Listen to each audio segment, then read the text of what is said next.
discussing between the four of us, Sharon, Lauren, Leanne and I, some very, very interesting spiritual topics, but I'm going to let Sharon introduce those to you shortly. So if you'd like to call in to listen, we're on Studio A, 605-468-4702. And if you would like to call in with a question, 1-800-591-0046. And as I said, we are with Revolution Radio at freedomslips.com. Welcome, Sharon Ann. How are you? Hi, Sheila. Can you hear me? I can, yes, fantastically. Excellent. Well, since we're waiting for Bobby to bring in our guest tonight, Leanne Caulkett and Lauren Curve, I was wondering if you and I should just have a chat about a new venture I've just kicked off called Comic Consciousness. Why not? Yes, why not? As you know, I do the Oddities E-Club magazine, which is a quarterly e-zine available on both the Apple and the Google Play newsstands. You can check it out at www.odditieseclub.com. But I'm also a writer and an author of three books that were published back in 2012, and I just found midway through last year that although I'd done a few writing projects, and of course I write articles in the magazine and I'm the editor of the magazine, so I do a lot of proofing, I just felt last year that I was kind of not being as creative. And I find if you're not creative, and you can give me your input on this too, but I find I do my best work in other areas when I have a creative outlet going at the same time. What do you think, Sheila? Absolutely. Yeah. It's why I do 10 things at once. Yes, well, that's kind of what I'm like. I've often been described to as the Energizer Bunny by people, and or the phrase multitasker when I was in the mainstream work environment. But so last year I kind of thought to myself, well, you know, and you start to ponder and think to yourself, you know, why isn't life a bit more fun here, you know? And it's because you drop those creative pursuits as you get older, I think. So I decided to go back over some of my old storylines or plays and just see what I had been writing, and wanted to get a bit more out there into the mainstream. And basically, the thing that struck me when I started doing my research on what would be the best way to put something out, because I find these days you need to have interaction with people to actually have a message, and that's one of the or a message that's read and understood, and that's one of the reasons why social media is, of course, so prevalent in our society now. People love the instant nature of it, and you know, push this, click this, and up it pops. And I spent quite a few months just pondering how I could deliver my creative works in a more you know, in a more receptive way. And then as usually happens when things like this happen to you, when you start thinking about a problem or a situation, you start to manifest, don't you? And I manifested that I wanted to do some type of animation or comic format with my more creative outlooks and stories. And then out of the blue, I got a link from a group that was setting up a way of creating a comic or comic strips, but you didn't really need to have, you know, the artistic ability of someone like one of our guests tonight, Leanne, who, by the way, is very, very gifted. I am not gifted at all, but so I basically got sent a link to a group of people who had written some software which I could then manipulate. My background is in IT, but not the creative side of IT, more the programming side. And through this new outlet, I've been able to convert some of the ideas I've had or the plays I've written into a comic format. So, and then, as most of the stuff that I write is on the conscious level or on the supernatural or the ufology side of things, I decided to kind of group all of my works together and call it Comic Consciousness, because pretty much everything I write, I try to write from a comedic perspective. I try to introduce a level of humour. I write a mixture of drama and humour, and I thought comic consciousness would kind of sum up exactly what I was trying to get out. So there's a message in there for mainstreamers that haven't yet kind of put their... Have you read it already? I sent you a link. No, I haven't. And the reason I haven't is, as you know, I'm not very good with technology, but I'm minding two of the older grandkids on the weekend, and I'm going to get one of them, because every time I go to download oddities to my phone or my iPad, it just doesn't happen for me. It's so I'm going to get both put on my tablet. Oh, good. And then I'll be able to go in and play with both of them. So if I've got to actually put up with the horrible lot on the weekend for 3 days, I might as well make use of them. I'm a very loving grandmother, Sharon. Okay. I know this from past.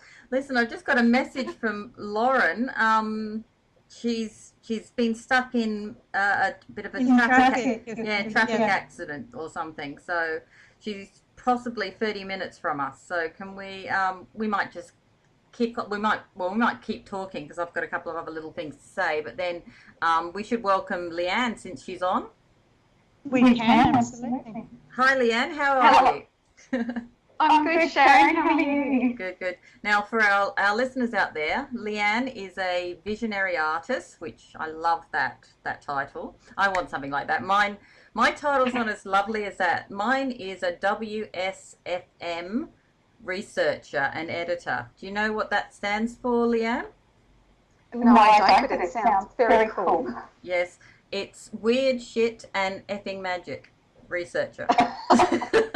I love it. Because that's what I do as editor of the magazine, and when I research, it actually comes from a slightly bastardized CIA group name.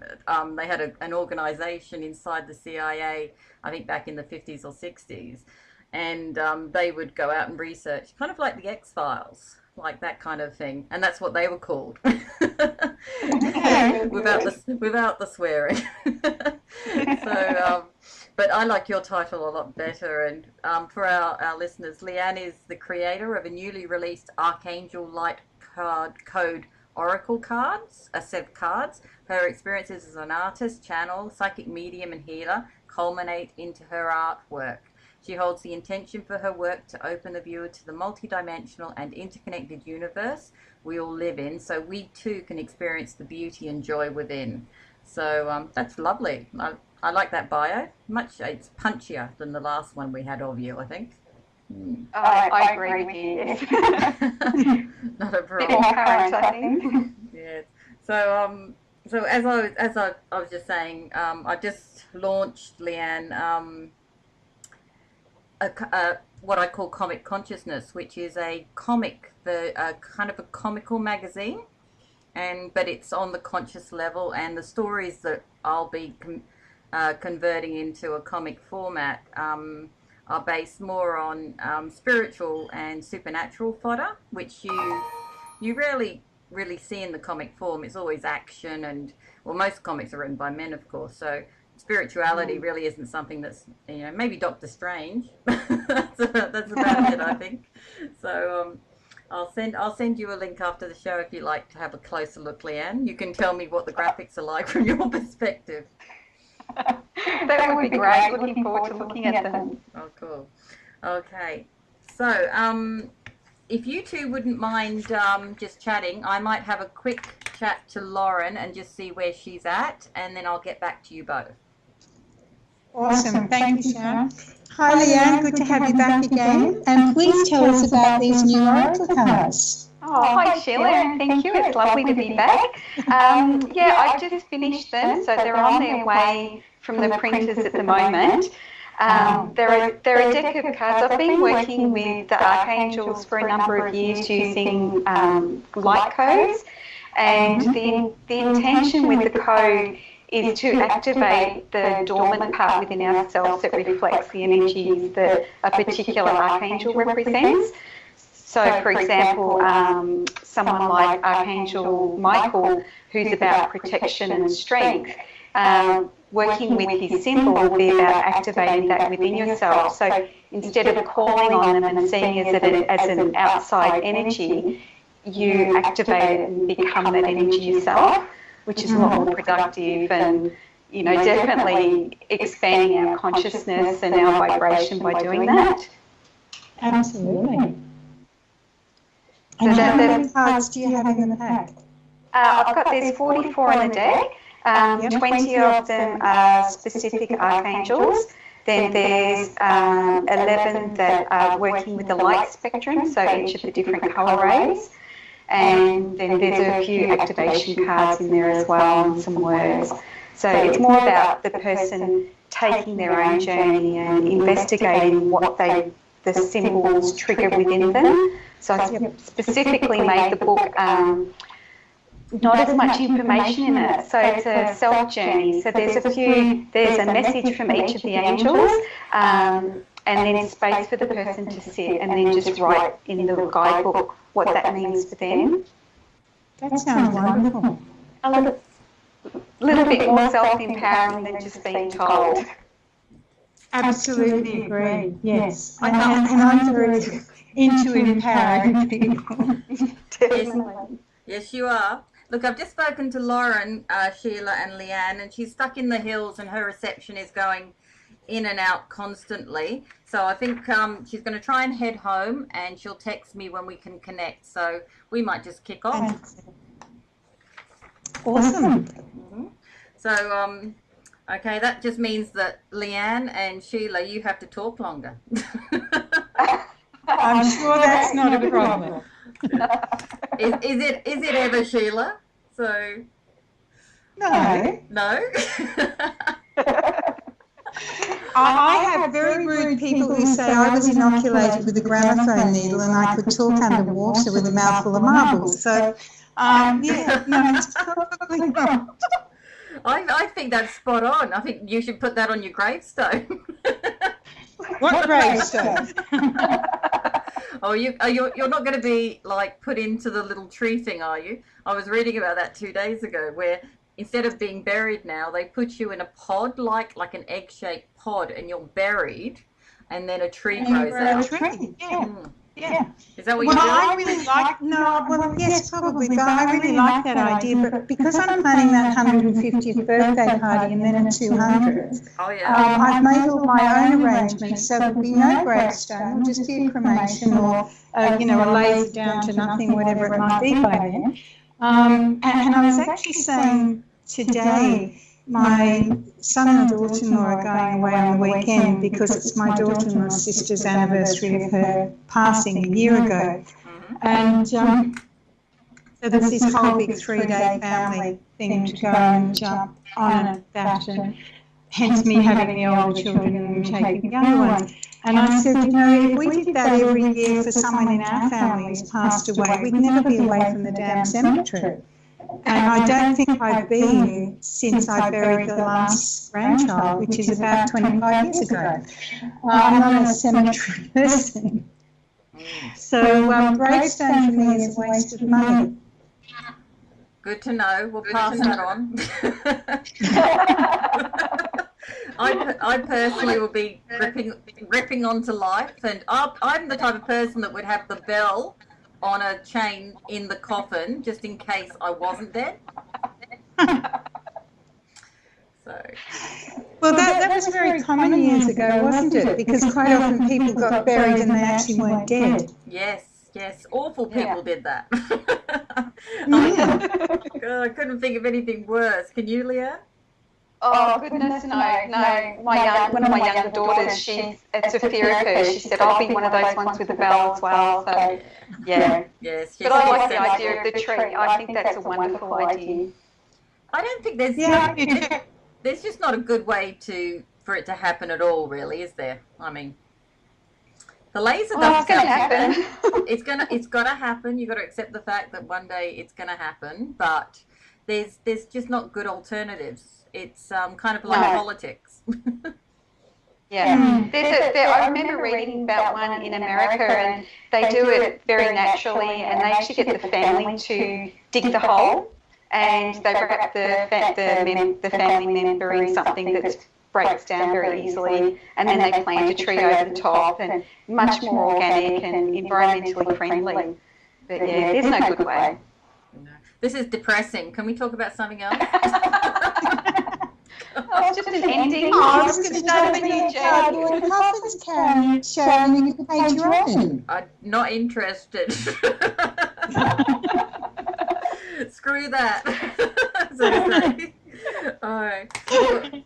Well, look, we've promised a lot of controversial topics tonight, so we should just, like, Sheila knows the drill, but Leanne, the drill is we just want your honest opinion tonight. We don't care if it's politically incorrect. In fact, mine usually is. You'll usually find I try and play devil's advocate, but a lot of the time I'm already the devil's advocate.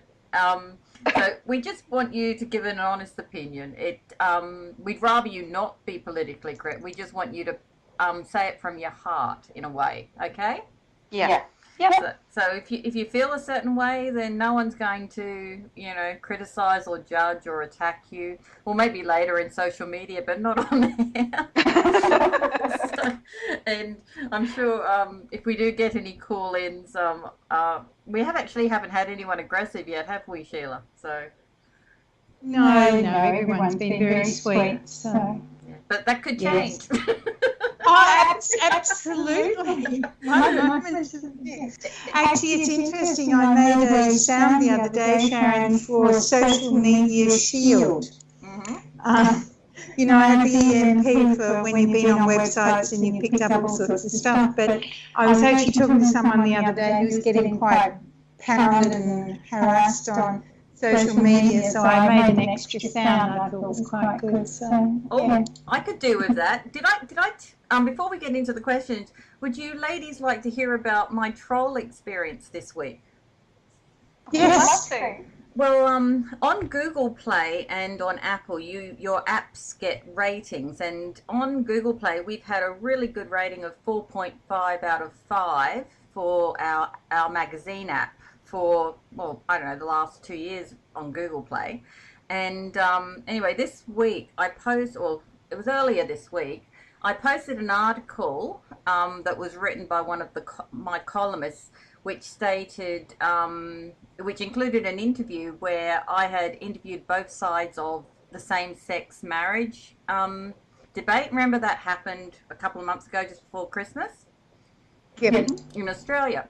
And in the interview and in the article, basically, I had the audacity to actually ask pro and against the same sex and get answers from both sides, which obviously isn't a done thing in journalism anymore. Obviously, you've got to be quite biased and just take the yes side of things. So anyway, I posted it on, I think it was last Monday, and my rating suddenly on Google Play went from 4.5 to 2. And I thought, whoa, that's interesting. What happened there?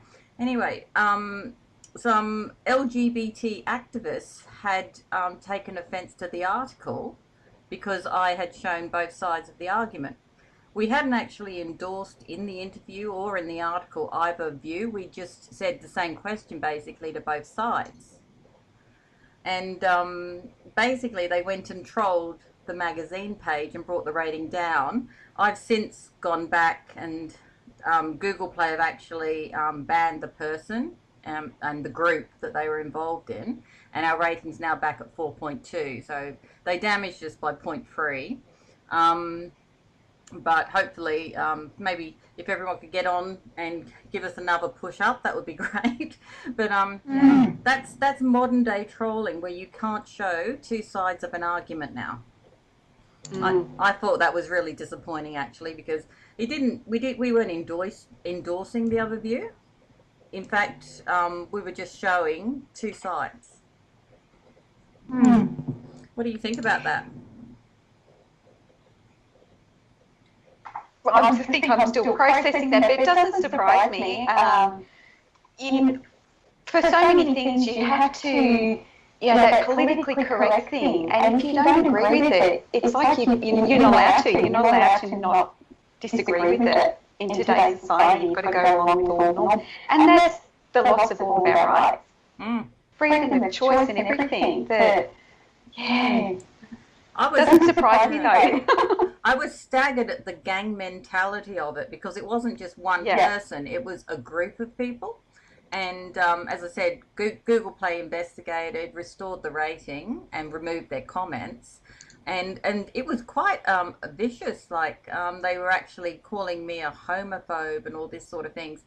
And the reality is my brother-in-law's gay and two of my good friends are lesbians. So it's, if I were a homophobe, I'm a really bad one.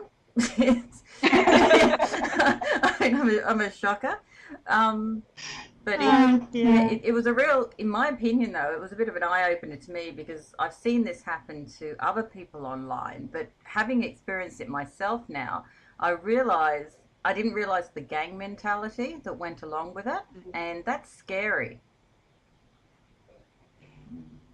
And gang mentality is, sorry, Leanne, No, you go. gang mentality wherever you are is scary, isn't it? Because when the energy exponentially grows, when it's a group or a series of people, they tend to lose all sense of reality, and it just becomes whatever the group thought is rather than individual. Yeah, it was very targeted, and it was very unfair, and they had no knowledge or no information to back up why they did it, in my opinion.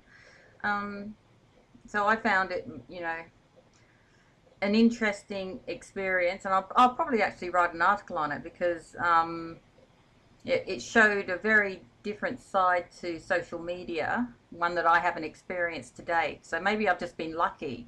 Have you guys been trolled online on your pages? I haven't. I had last week's show, I talked about bullying, Sharon, because I'd had the experience the previous week with a man who said I should die and I was evil. I saw that. That's not good. But that was well, he posted lots of things on my timeline, but it was just a person, it wasn't a group of people, and I worked at turning it around to making something positive out of it, and he's actually still friends with me on Facebook, which I find quite funny. And I deliberately did not go in and delete him, because I felt that would be playing into, his sense of that I was racist or whatever, which, as I pointed out, as you're saying, I have homophobic. I have a wonderful nephew who's in a gay relationship I've had for many, many, many years, and currently to this day, amazing friends who are bisexual, etc., and also gay friends. So, none of this bothers me in the slightest. And I can see both sides of the story, if you like, or both sides of the argument.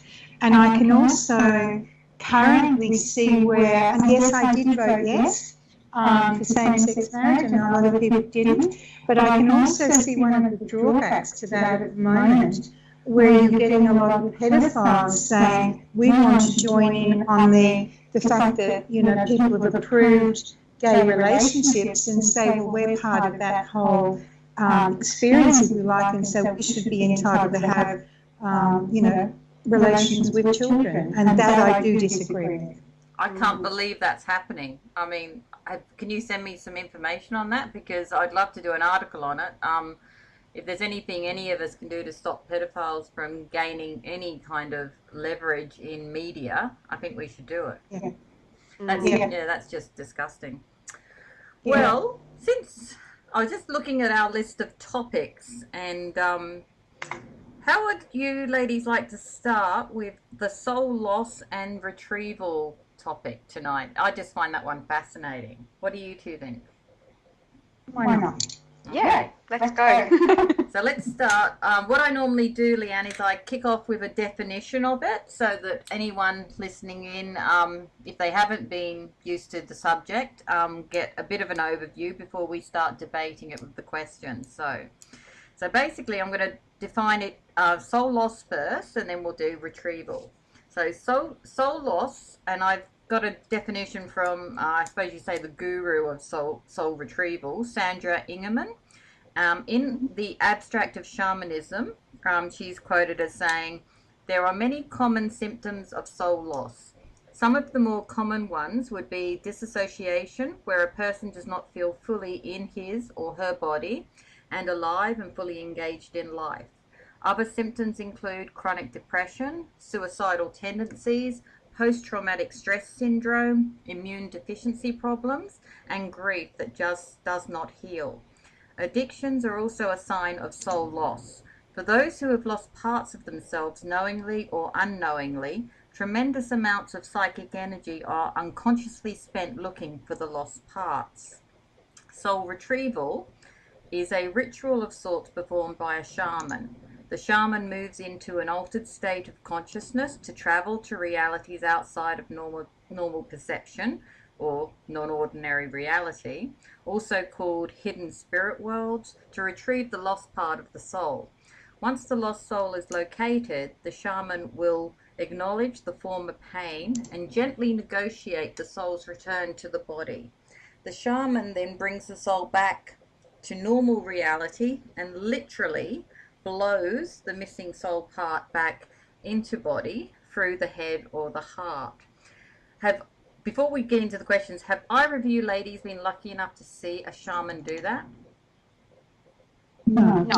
No, I have seen a shaman. I've seen a neo-shaman do it. I would have loved to see like a born, you know, genetic, should I call them genetic shaman do it? But I've seen a neo-shaman do it, and even that experience was a bit mind-blowing. I was pretty sure that like the air was kind of staticky. Do you know that static you get when you rub your feet on carpet? Yep. So it's actually quite an amazing experience to have, and just watching it occur. So let's get in. So we'll start with Sheila, I think, today. A lot of case studies note that the lost part of the soul is reluctant to return. Do you think the shaman should force this process or return to the person for further negotiation in the physical realm? Well, I'm probably going to answer this a little bit differently, Sharon, because I see it a little bit differently, if that makes sense. Mm-hmm.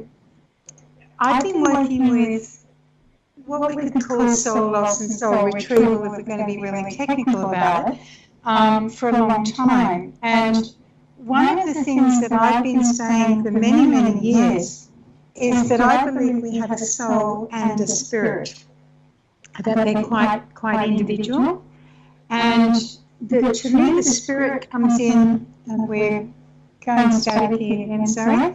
The spirit comes in at conception and is that bright shining light that's been proved to be like a zinc explosion at the point of the egg and the sperm coming together, and is why I believe a lot of deformities take place, because of earthbound energies attaching to the new fetus at that time. But for me, the soul comes in any time from then to about 2 weeks after birth. So it's not necessarily the one and the same thing, and they're not necessarily there at the same time. So whether it be soul or spirit, you can have what I call fractures in the soul and spirit. And basically it's like the individual part, whether we see it as a circle or a square or a rectangle, doesn't really matter, but the individual bodies, if you like, of the soul and the spirit can fracture and into quite often numerous pieces. And sometimes the interaction between the soul and the spirit will drop away as well. They're communicating with one another. etc. I don't know where our interference is coming from, but so over the years I've put people onto a table, a massage table, and gone in and communicated with the individual or the damaged parts, if you like, of the soul or the spirit. And quite often it can be a very long and involved process of getting the individual parts to agree to work together. So you've really got to think on your feet, and you've got to have some very good reasons as to why they should. So if you, for example, have a soul that has fractured into maybe a 50% piece and two 25% pieces, you can generally get the two 25% pieces to agree to reconnect, which gives you then two equal parts. But the part that's been 50% may not want to interact with the other now joined and previously damaged pieces, basically because it's been in charge. It's had all the decision-making abilities, etc.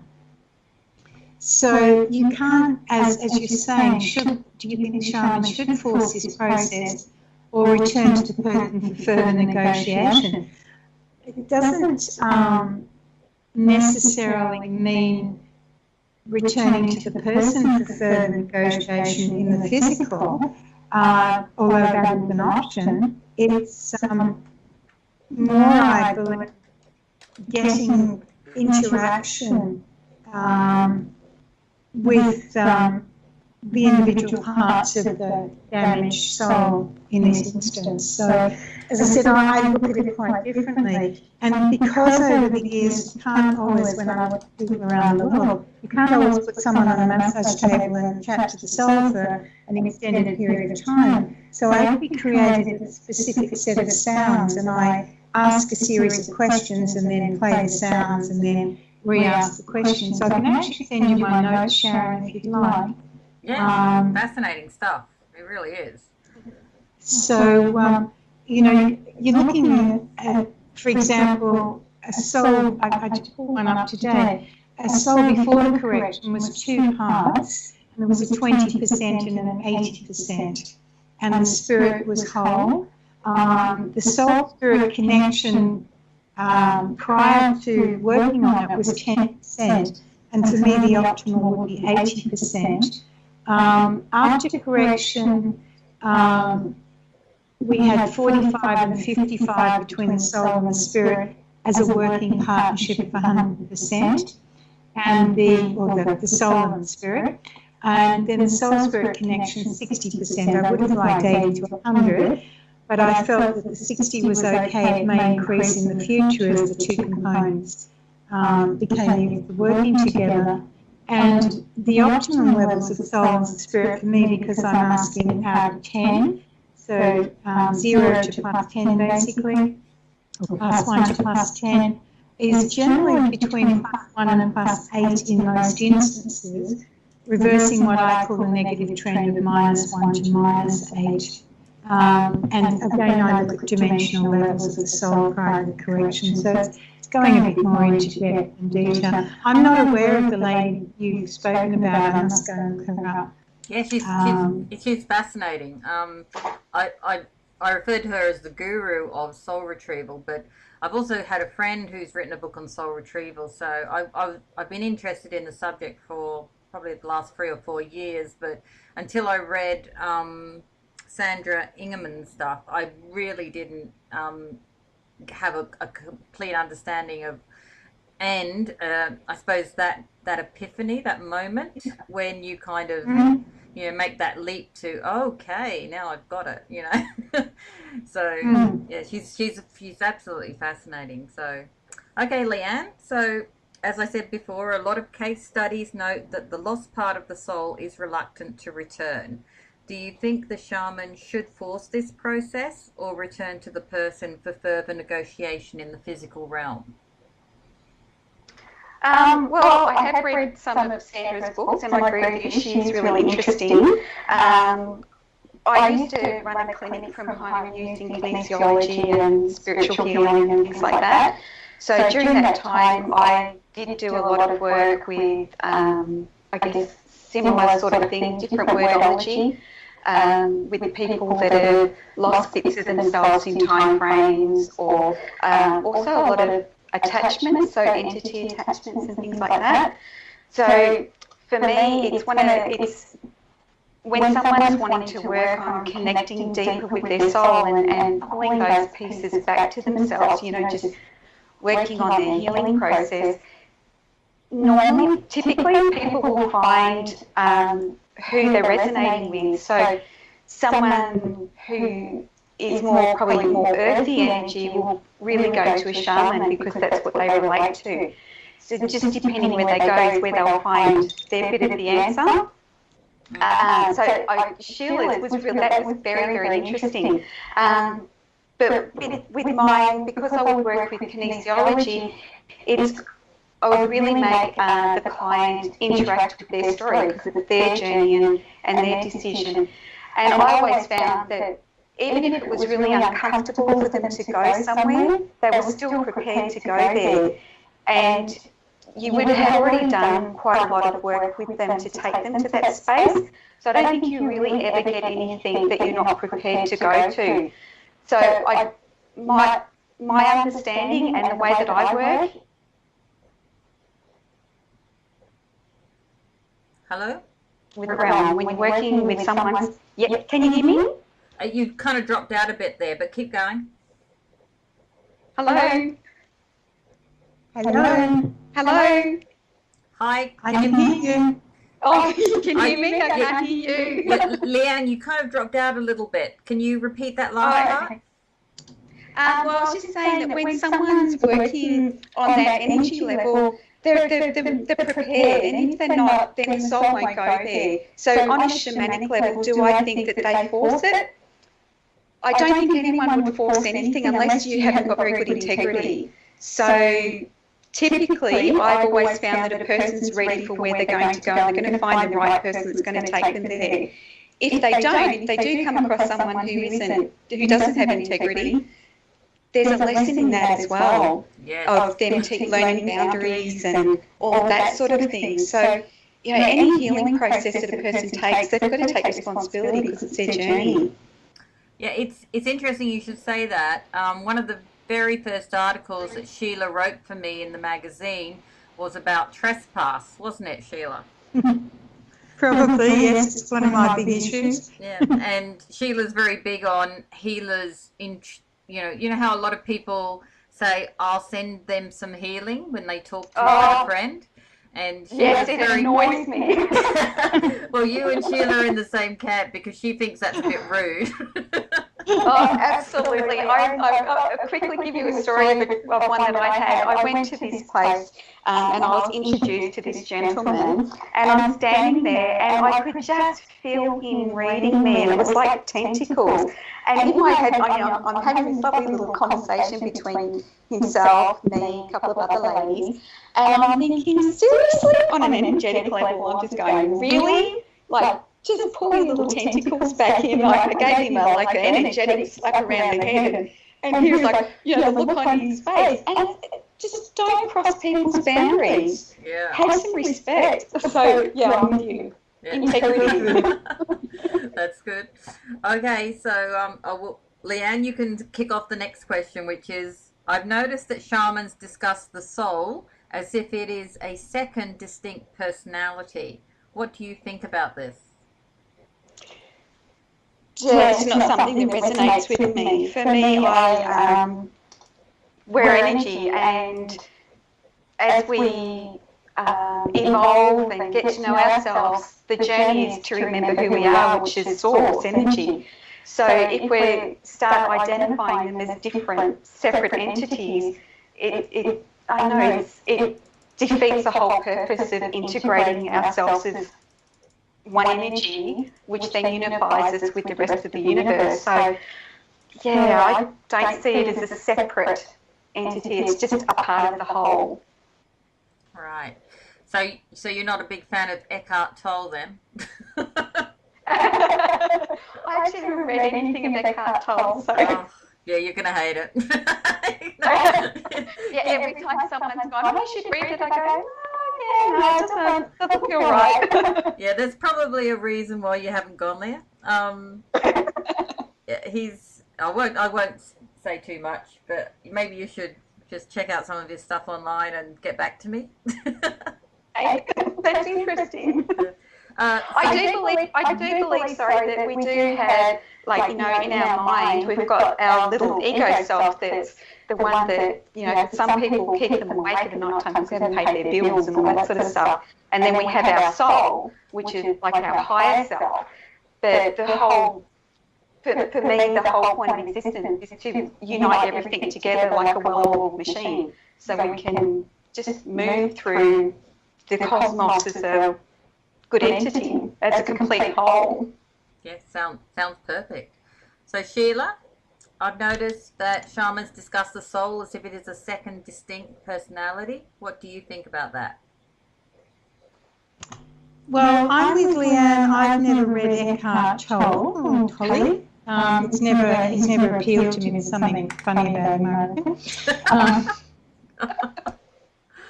But anyway, that's just looking at it. I'm going to look at it from a totally different perspective than Leanne. Going back a long time ago, 10 years or more ago, probably I was teaching this stuff.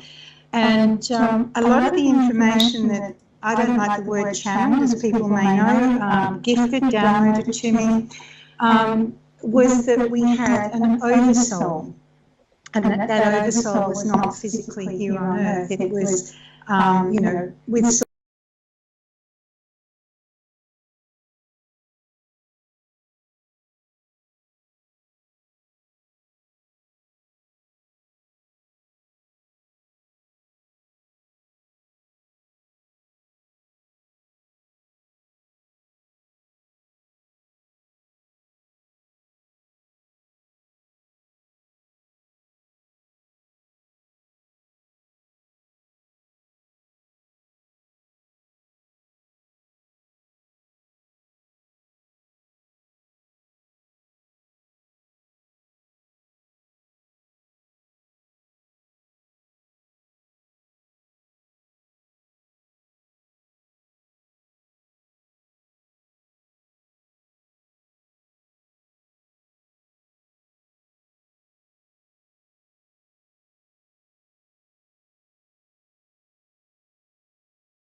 There's Sharon back now by the looks of things. I'm back.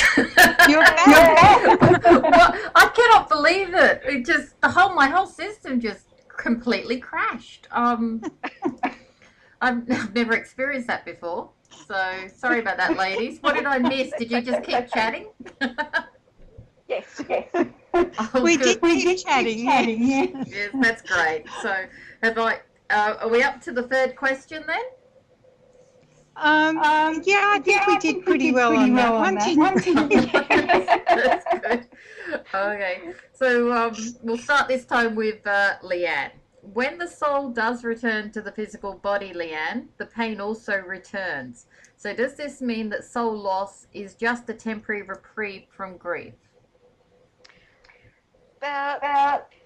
On a shamanic point of view, I don't have that experience, so to be able to answer it on that level, I couldn't. For me, when I've worked with people where they've done a lot of inner child healing, they already worked on it, and they're prepared to pull back that part. So I'll give you an example. I had one lady that some stuff had happened to her when she was quite young, and she'd lost a lot of joy in her life, and had come up about when she was a little girl, and she had this memory of her being on a swing, and it was a really happy moment. So we did do a type of a shamanic ritual, and we went back and we travelled back to the time and found the little girl that was hurt and sad, and she went up to her in her mind and gave her a cuddle and told her that she was loved and all those really lovely things.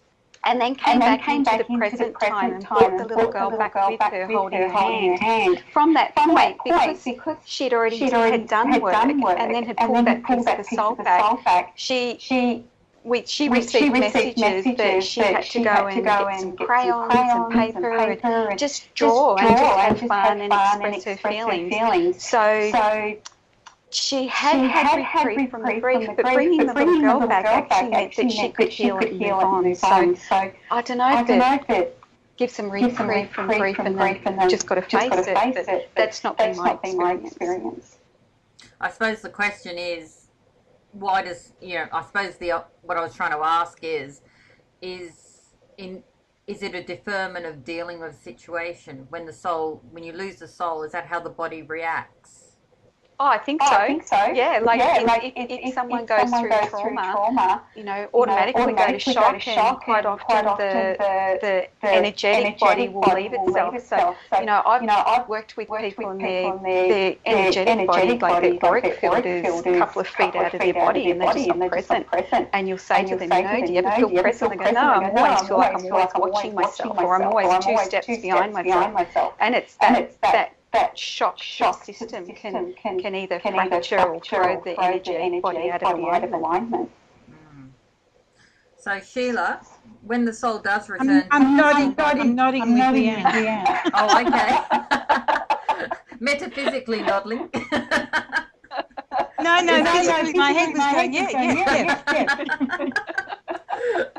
Thanks, Leanne. No worries, thank you too. So, so the soul loss then, if I can dig just a little deeper on the question, is the instant reaction to something happening to the physical body?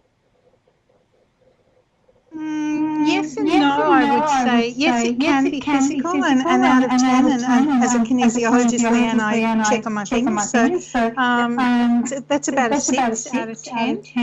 From an emotional aspect, it's more like a 10.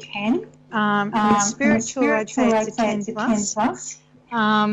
So depending on what the situation is, and as Leanne was saying with the lady with the little girl in the swing and holding the little girl's hand, I did a lot of similar work in the late 90s studied something called practitioner of power imagery, and part of that was actually finding where you had left that part of you that was missing, and doing the cuddle, making the child if you like feel safe, but then absorbing it back into the body, so it actually the person physically drew that part of themselves back. And I've actually been talking recently to one of my Sounds from Source practitioners about actually teaching this again, because I haven't taught it for years, because I'm finding a lot of people coming along with these kinds of issues, again, looking for help. So, it's almost like coming back full cycle 20 years later. Of people looking at replacing or rescuing or not reinventing themselves, but almost that of knowing that there's something that's missing from them, so wanting to go back to where they were earlier, where they felt differently about themselves. So, I don't know that the soul loss is a temporary reprieve from grief. It doesn't sit for me. Well, as I was reading some articles and case studies, a lot of it was a reaction from like a rape scenario or losing their life partner after being with that person for 30 years. But you've both shown me that it's not just the physical, it can be an ongoing, like something that takes time for the soul to disappear, I suppose, or that part of the soul to move on. I suppose that's what depression is, isn't it? It doesn't come on quickly. Depression is something that builds, isn't it? Well, to me, you can be born with it. Depression? The depression program, the free one I launched last November, depression, the 7 Steps to Freedom from Depression.com. I go through the cranial plates and the birth process and how the cranial plates being misaligned can actually be one of the biggest parts of depression. But you can live with it all your life and never be aware of it. So to me, that can be enormous. So, and do you think that's come from past life experience? So I never actually thought of people being born with something like depression. I always thought it was something that developed through experience in this life. But you're saying it could be a physical thing like the cranial plates being out of whack, or are you also talking about from a reincarnation perspective, like something that you've done in a past life? Basically, the cranial plates being out of place, which creates the wrong chemical, depending on which is your right temporal plate. This sphenoid bone, which is 3 pieces of bone when you're born, joins together by about age 2. If that's chipped slightly one way, you'll have depression. If it's chipped slightly the other way, you'll have suicidal tendencies. And from a past life perspective, because I believe that every cell in our body retains memory, and not only the genetic ancestral line, mum, dad, the grandparents, great-grandparents, and so on, but also what I call chakra memory, which is the sum total of every life we've ever lived. And that's enormous, and it's bigger than everything else. And to me, comes in at conception. So if you've had depression in a number of lives, then you're much more likely to have depression in this one. Why aren't we all basket cases? Absolutely. Seriously. I mean, if you think about all the raping and pillaging that went on over the last few centuries, every woman currently incarnated should be a basket case. Well, we could all be part of the Me Too generation. And it's why I say to people, if you've been burnt at the stake in a previous life, you are not like anything around your neck. Because people who were seen in inverted commas as witches, basically when the fire was lit, there would be someone standing behind them who strangled them, so they didn't curse people when the flames caught them. Yeah, that's really funny, because I have never liked anything around my neck.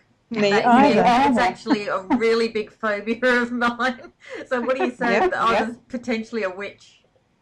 No, that you may have been accused of being one, even if you weren't, and burnt at the stake. Arseholes. That too. Oh my God, that explains. I've always had a phobia about that. That's why a lot of the clothes I wear, I never button anything up. It's always, you know, because I've always had people say to me, because I'm quite big up top, you know, why don't you ever cover up more? And I always say, well, it's not that I don't want to cover up, it's the fact I don't like having that pressure of things in that upper decline. Oh, that explains a lot.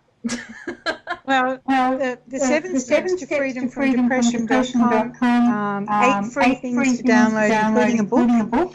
And it's probably that and the seven steps to freedom, which was the anxiety giveaway 2 years earlier, probably 2 of the best things I've ever done, Sharon.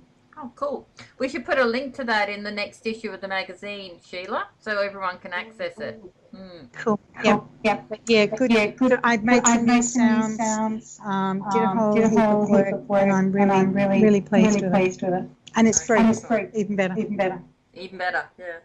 So, Sheila, why do you think the physical body releases part of its soul during traumatic events? Why? What's the undercut? Why does that actually occur? Well, if we break that down into, is it actually releasing part of the soul, or is it, my perspective, a fracture in the whole? So if one piece floating loose, if you like I've got a chunk of a jigsaw puzzle on my kitchen bench that one of the grandkids dropped in my bag the other day. So it's part of that jigsaw, but it is only a part of it. It's not a whole jigsaw. And it's come away from the box that the jigsaw is in, obviously, which we can see as the whole soul. And if it doesn't go back in my bag and go back to the kids tomorrow, then it's lost, isn't it? Go in the bin.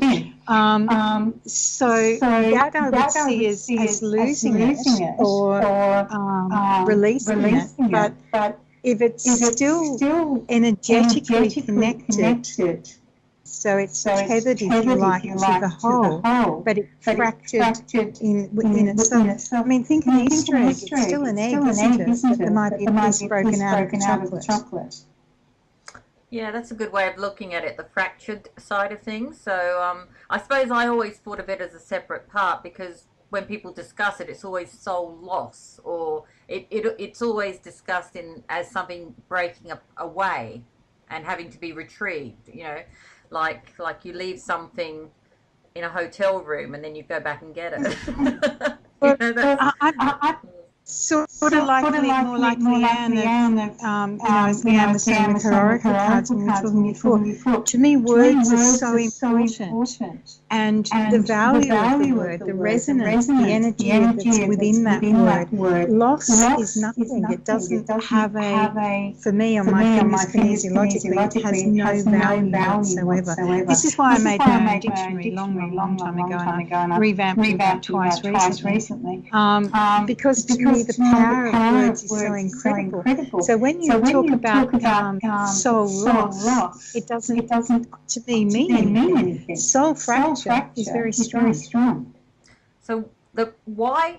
So if I rephrase the question, then why do you think the physical body fractures that part? Does a soul fracture during a traumatic event? Is there no other outlet? Is that the only way that energy can be released of some type? Or I suppose I want to know why. Why does that happen? Why does fracture? Yeah, I want to know why. Okay.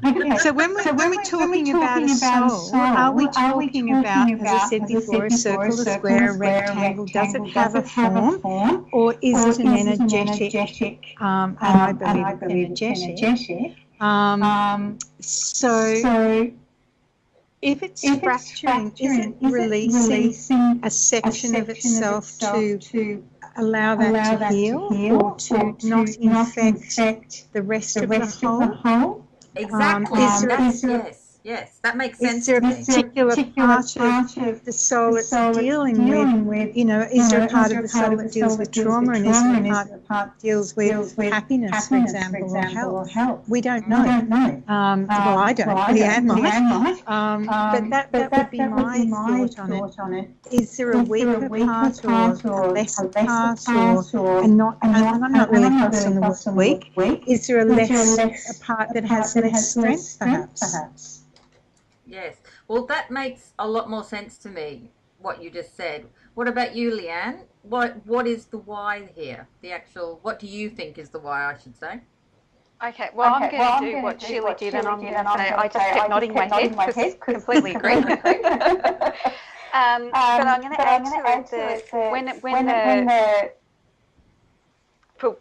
let's say when it's fractured, so use the word fracture, when it happens, that part, that experience for me gets stuck in a time loop. So it's just staying there and not being able to move on as a complete entity. So it's just because time, we measure time so that we can understand our progression through the universe, but on other levels, time is completely different. So when something traumatic happens, it's like, if you're driving along and you've got someone who's giving you a bit of road rage, it's going to play over in your head for a while, and it's the same sort of energy where it's just got stuck in the time loop.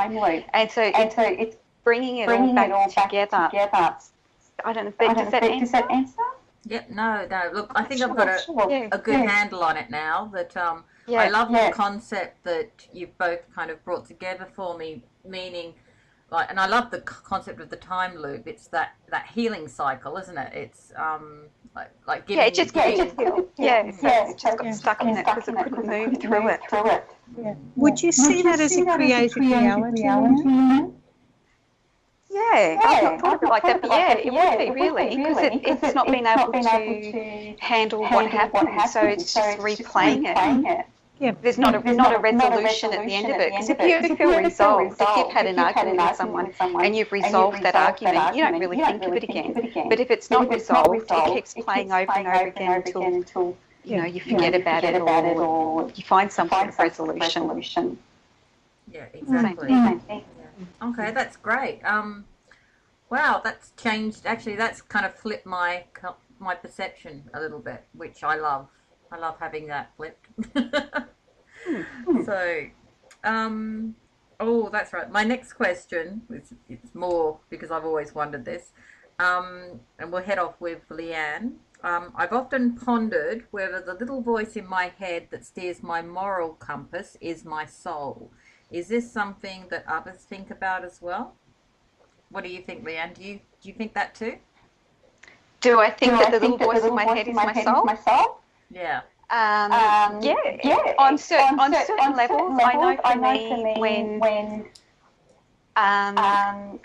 when I know something's right and I don't understand why, and I go with it, and I don't necessarily hear it, I just know I have to do this particular thing. The synchronicity just flows incredibly well. If I over-process and start using my little voice that's like, oh, do you think that's a good idea, or do you really think it's worth it, then the flow just stops. So yes and no. Depends which little voice you're listening to. Well, I argue with my voice, so is that difficult? is that odd? I just thought everybody did this shit. So, I mean, I basically, if I have a situation, I'll ponder it, and I'll actually have a little mini debate, and then I will come up with a solution. And I've always thought of that voice, I don't go with it 100%, but usually it's like, I call it the voice of reason, or and I've always identified it as my soul. What would you say it is, Sheila? Well, I think I've missed out because I haven't got one. A little voice? Yes. Seriously, you don't have a little it's that prompt when you're in the middle of a cemetery and you can hear somebody sneaking up behind you. It's the voice that says, "Get out of here real quick." You haven't got that voice? No, I probably have something different. I do have conversations with myself silently, but I tend to stand in the middle and be, I hope, non-judgmental and look at it from an emotional and from a logical perspective. And I weigh them up. It's like a set of scales. But no, I wouldn't call it a voice. It's just a process that I use. Oh, okay. Leanne, do you have a voice, or is it? I'm a bit worried now. Please have a voice. Well, I know if I'm thinking, so in my head there's a voice. It's not a physical voice that I hear, but it's talking in my head, like myself. So I definitely have that. And you know, like I was saying earlier, that most people have that where their little voice will be going, oh, what bills, you know, I've got that bill to pay, or I've got to do this and that sort of stuff. For me, that's sort of our more physical self. That's the day-to-day routine, sort of more, not good wordology, but more the human aspect. Whereas our again, wordology, our higher self, so talking about the soul self, that's the one where, for me, it just gives you inspiration, where it's like, yeah, just go do that. That's what you've got to do. And does that come through as a voice? Probably not so much for me. It's more a knowing. Well, it's not like I've named it or anything, but it's just... No, but I do know people that are very clairvoyant, and that seems to be their biggest strength, that they are very much a voice in their mind that does all of that. So I think they're a little bit different. Yeah. Mm. Oh, yeah, now I'm quite worried, but that's fine. I'm just going to go and talk to myself for a bit now. just joking. So Sheila, are soul-filled people technically schizophrenic, containing at least two personalities within each physical body? That's kind of a yes and a no for me. Are soul-filled people technically schizophrenic? Yes, they possibly are if we look at schizophrenic, meaning not necessarily the medical terminology of it. Containing at least two personalities. We're a blend of masculine and feminine, obviously. So there are two sides to that story. So I guess we could call that two personalities within each physical body. Yes. I wouldn't necessarily use the word schizophrenic though. No, I know, it scares people, doesn't it? So what do you think, Leanne? Are soul-filled people technically schizophrenic, containing at least two personalities within each physical body? No, the whole sentence doesn't resonate with me. I did read a book, I can't remember what it was called, but it was written by a lady who was schizophrenic, and it had come on her in her early 20s, and she went off and did a lot of shamanic work, and from reading that book I did a lot of research on it, and it was saying that from what I found out, that schizophrenic people, if they were born into a tribe, so more of a shamanic group that has a shaman and that sort of thing. Someone who had schizophrenic tendencies would be trained as a shaman because they're actually seeing through the veils of where we're living. So they're more likely to see passed over spirits or other entities and things like that. So for me, there is a difference between someone who has split personality, so a multi-personality disorder, to someone who is schizophrenic. So a schizophrenic, in my understanding, is just someone who can't interpret, who can't manage their way through the different veils and are just bombarded by information that we, on a normal realm, don't see. Yeah, I suppose that leads into my next question, which is... if that's technically true, then have true schizophrenics with multiple personalities been bombarded at birth with what I call hitchhiker souls? So basically, if we all get assigned a soul at birth into our bodies, or what I call this little voice, then have people that have been diagnosed with like multiple personalities or schizophrenia, have they just been bombarded with multiple souls at either the birth stage or in their early 20s. It makes you look, when you start to like really get into what is a soul, it really makes you reassess a lot of the mental illness in society, doesn't it? Mm-hmm. Very much. Yeah, yeah. So, see, I suppose I see, because I think of my soul as this extra personality who kind of steers me along my moral compass. A lot of, like, I think it's a good soul I've got, because, you know, I'm always the one going, oh, I could get away with this, and it's going, no, don't do that. You know, so I think the physical body, whatever this, you know, I think of that as the one in training, the student, and the soul as in the old wise person who stops me from doing a lot of bad shit. So, and I'm just wondering if from a multi-personality perspective, if we all get given a soul at birth, if maybe a couple more just hitchhike along. I can't remember the gentleman who wrote an article on hitchhiking souls. Have you guys heard of that concept?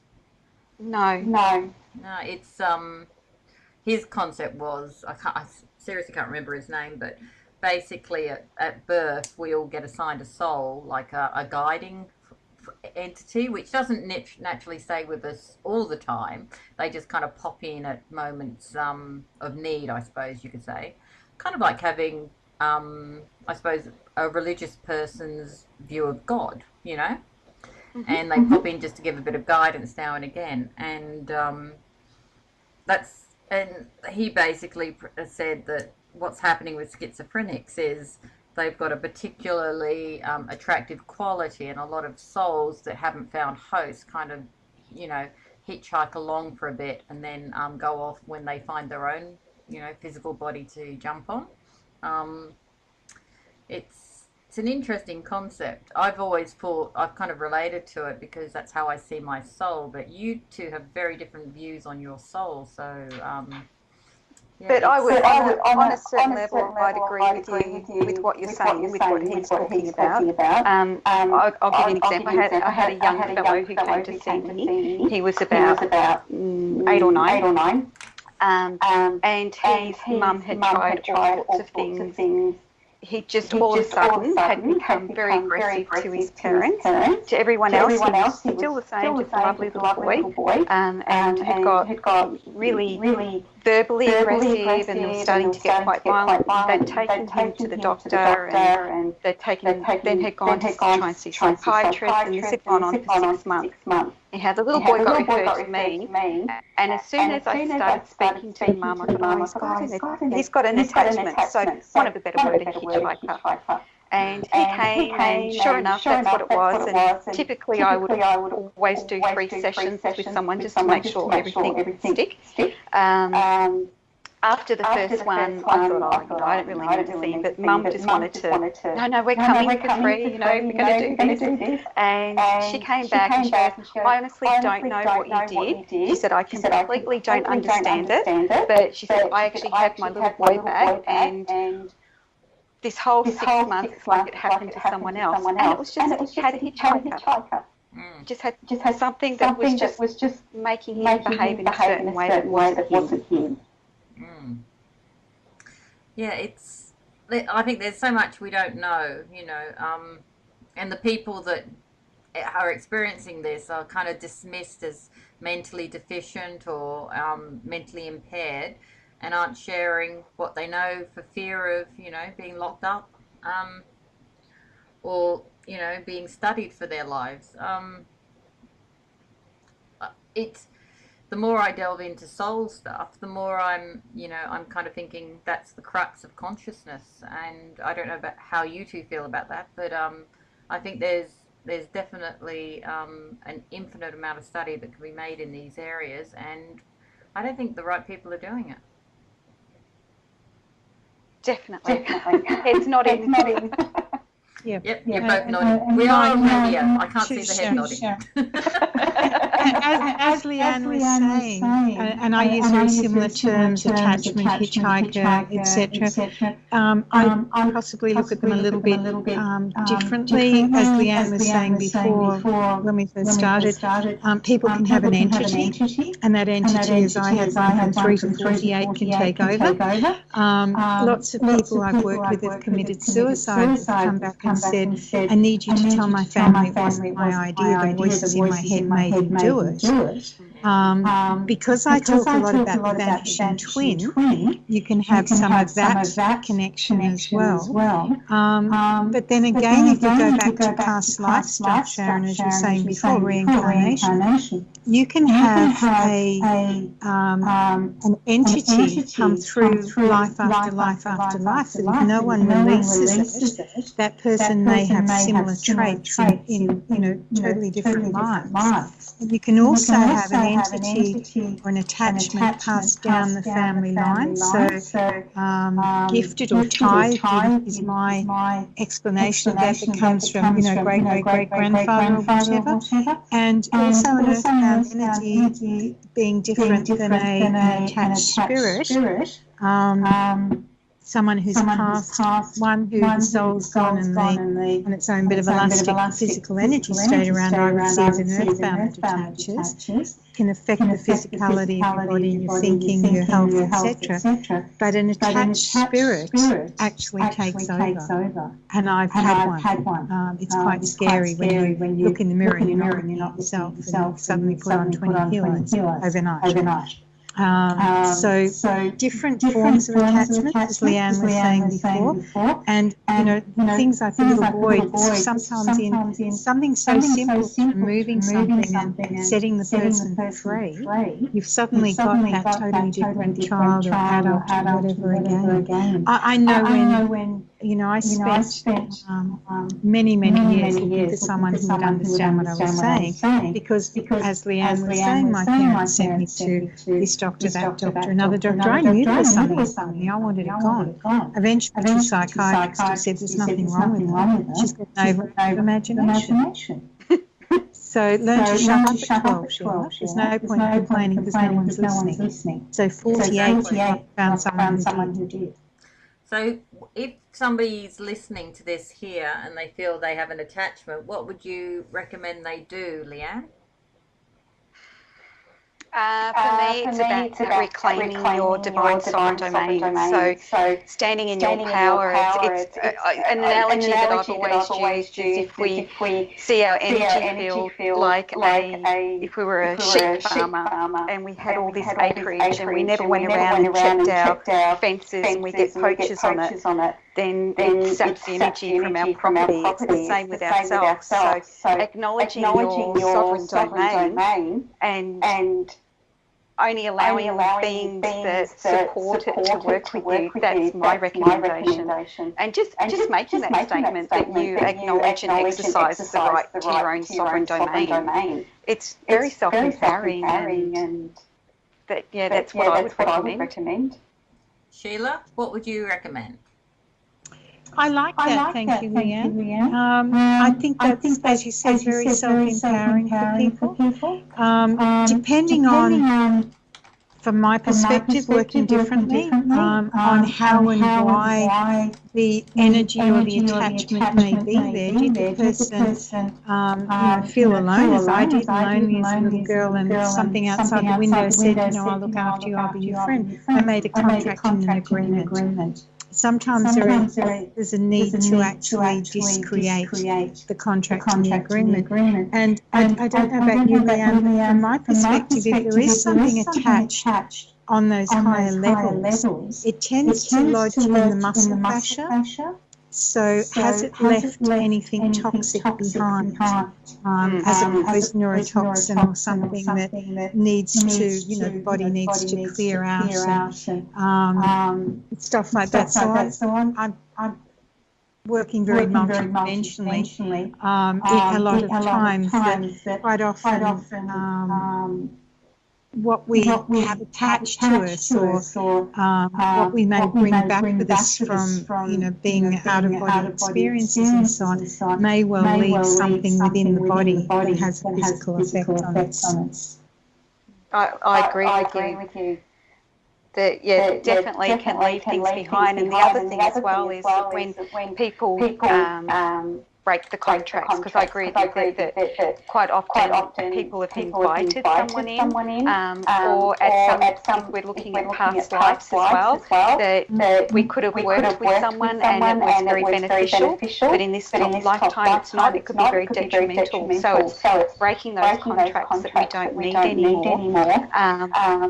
And then removing them, but also if it's passed over spirits that are attaching, to not send them off into the light, that so many people do, because they have karma, and so that karma's got to be resolved. And if you're just sending them off to the light, then the karma could very likely land on your lap. So it's, for me, it's about releasing them and send them back to where they came from. If it's not for you, it's not for you. And you've got to, once again, it's all about that self-empowerment. That if that energy needs to be resolved, it needs to find a better way to resolve it than through the person that it's being detrimental to. And as you were saying before, Leanne, it's not about, not quite in the word you used, but it's not about sending love and light to everything and going shoo, go to the light. Yes. So many people do. What do you mean? Of course it is. I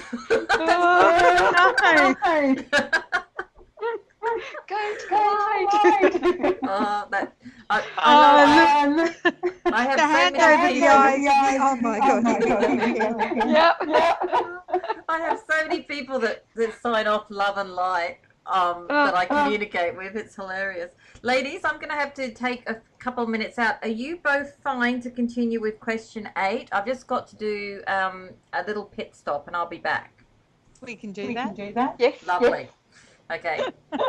You're the authorities after all. Okay, Leanne, I'll read this question and you can start us off. So soul loss is often diagnosed by a shaman or by shamans due to a person A, developing a disease of some type that is found to be resistant to modern medicine, or B, in persons that the medical community has dismissed as a hypochondriac, the person having undergone soul retrieval finding themselves miraculously cured. And have you met or heard of any instances like this within your own community? So A, the disease of some type that has been found to be resistant to modern medicine.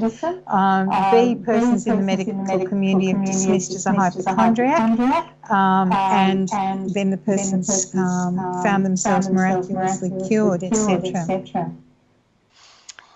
Well, I think for me, the little story I told before was a good example of the medical community dismissing it. And like you were saying for yourself as well, you had that experience. And I'm sure you've had them as well, Sheila, people who have gone to many different medical practitioners to try and fix different problems, and I've often found it's either emotional that's holding it, something's happened on an emotional level, or something on a spiritual level always precedes the physical manifestation of whatever it is that they face. Do they get miraculously cured? Well, sometimes. Depends on how willing they are to accept what they've done or what they've got to work through, and how prepared they are to change what it is that created that situation the first time. Do you find that yourself? Well, I know for me, Leanne, I was diagnosed at 3 with Hodgkin's lymphoma. I'll be 68 in about 5 weeks. Wow. And I was given a year to live. Then at 8.5, 9, I was diagnosed with tuberculosis of the bone in both my legs because I walk properly. And then about 20-something years ago, probably 22 years ago now, doctors eventually diagnosed my next sister down and I with something called condition X. supposedly a cross between MS and motor neuron disease. And they said they'd never seen anyone else in the world with it. We were the only two people as far as they're concerned. And as far as I'm concerned, they're never going to see it again because it doesn't exist. And my sister, who's a nurse, went, oh, I've got a diagnosis. And as I came out of the wheelchair, because I'd spent 9 years walking for a crutches wheelchair classes, I was determined I was going to walk, and she was determined she was going to sit in a wheelchair. So we swapped spots, basically, and I've been walking for 20-something years, and she's been sitting in a wheelchair for 20-something years. And I worked very hard with a lot of medical and alternative practitioners to become well.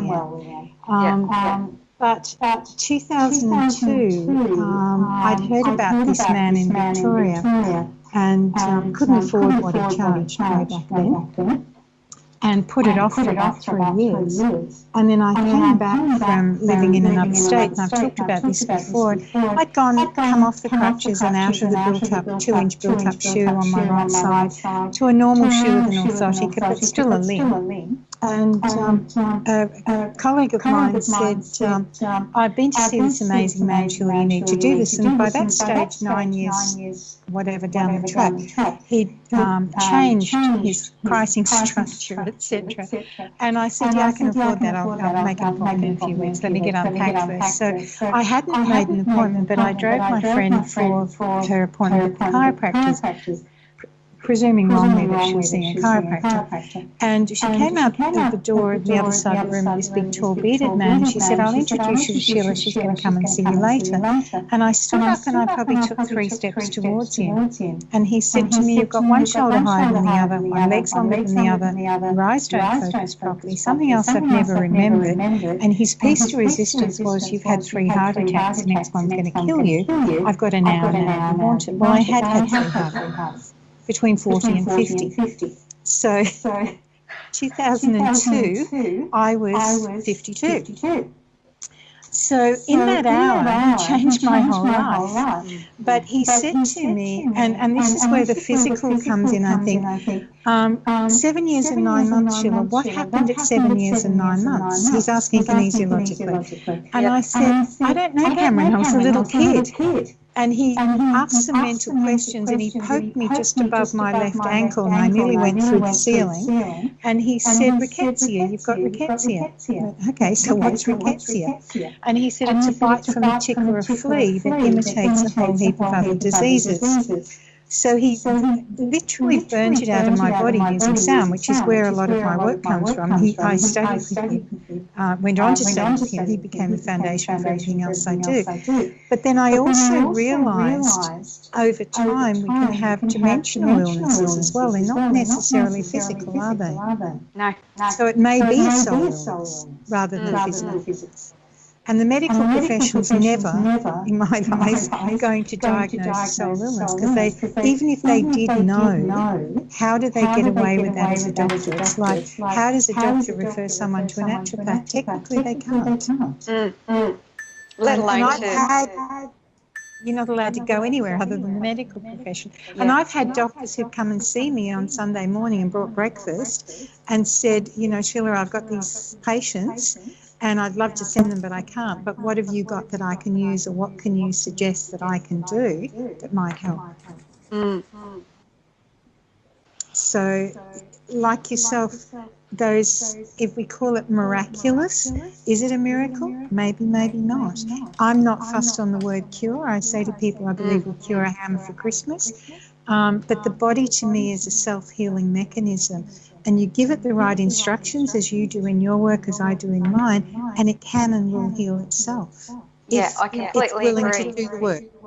Yeah, it's not. It depends on, I guess, what your definition of a miracle is, isn't it? But is it? Yeah, you've still got to do the work. And like you were saying, you know, with your sister, that she made one choice and you made another. It's, if we believe it, then we'll create it.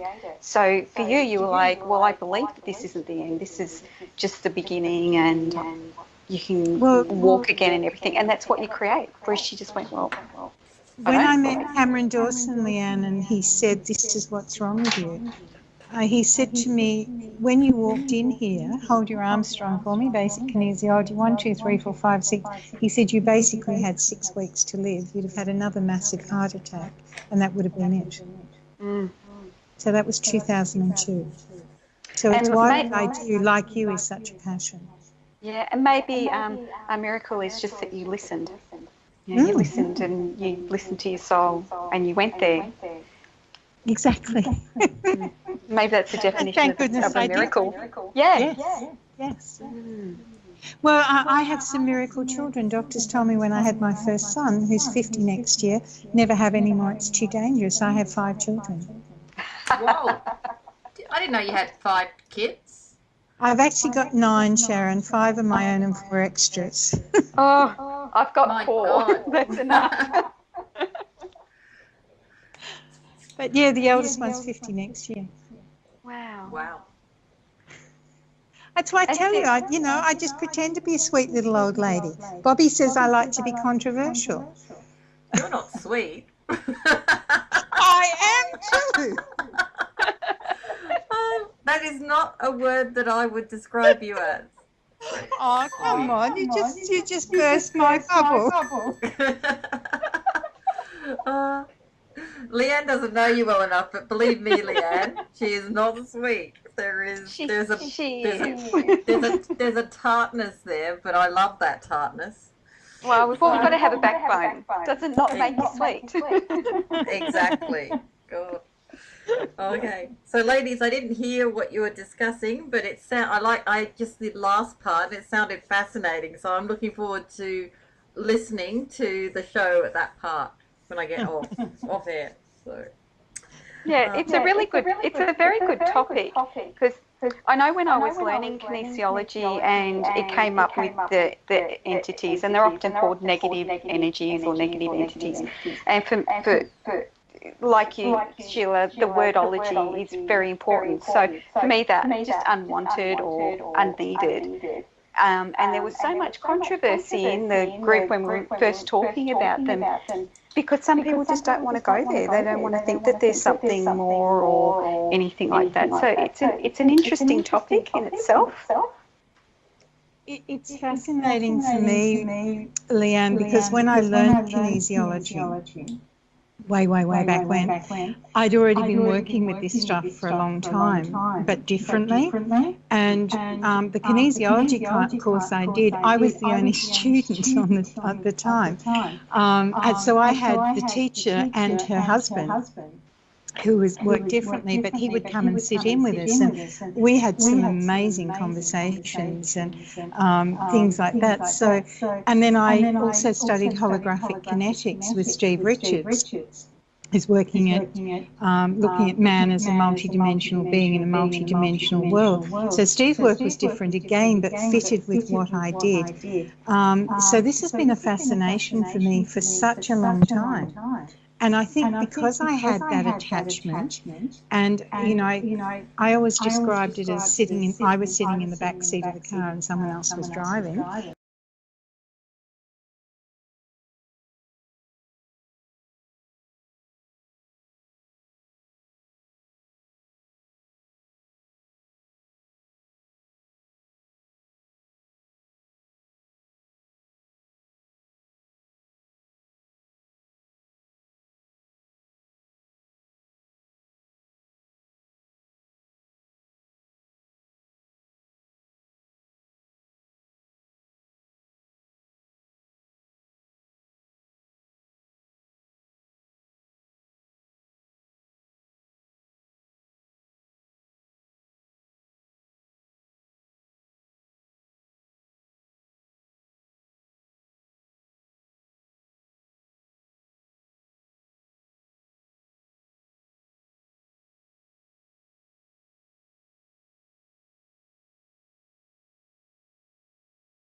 you're finding joy in it. Even in misery.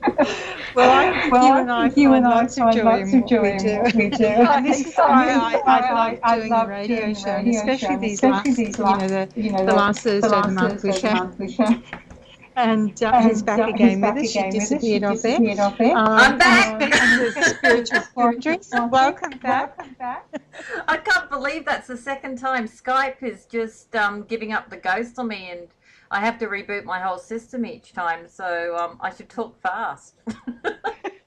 Well, I've had dreadful Skype issues, as Bobby will tell you, and absolutely crazy computer issues, to the extent that I'm actually been running the last few shows. I've been running two computers, one to run Skype on and one to do other stuff on. But I actually ordered myself a new computer, a desktop computer,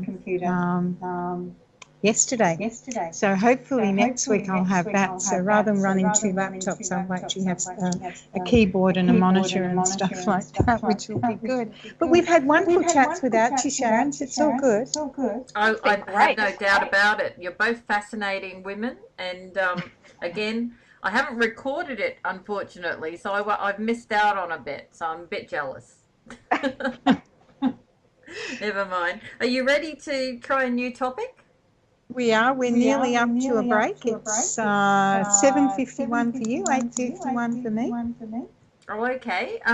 We'll kick off and we'll see how far we get. There we How's go. that? There we go. Yep. Okay. So I was thinking we might have a look at religion in school, just to be really controversial. What do you reckon? Sure. So the definition is, of course, the instruction and practical teachings, aka education, provided usually on a day-to-day basis within a school environment which places a strong emphasis on the beliefs associated with a particular religion. For example, Lutheran, Catholicism, or Islam. So before we kick off, I attended a Catholic school. What about yourself, Leanne? State school. State school. Have you got any religious background? No, I grew up with my dad saying that if he went to church, the roof would fall in. Okay. So we're talking agnostic or atheist for you? He was probably agnostic, but when my husband and I got married, we did go to church, so we did quite a bit of church. And as a bit of background, my children now attend a Christian school. Okay. Sheila, I know you're spiritual, but what were your roots? Were they Catholic or Protestant? No, mine were Protestant. I went to High Church of England school in the UK, and we went to church 3 times every Sunday.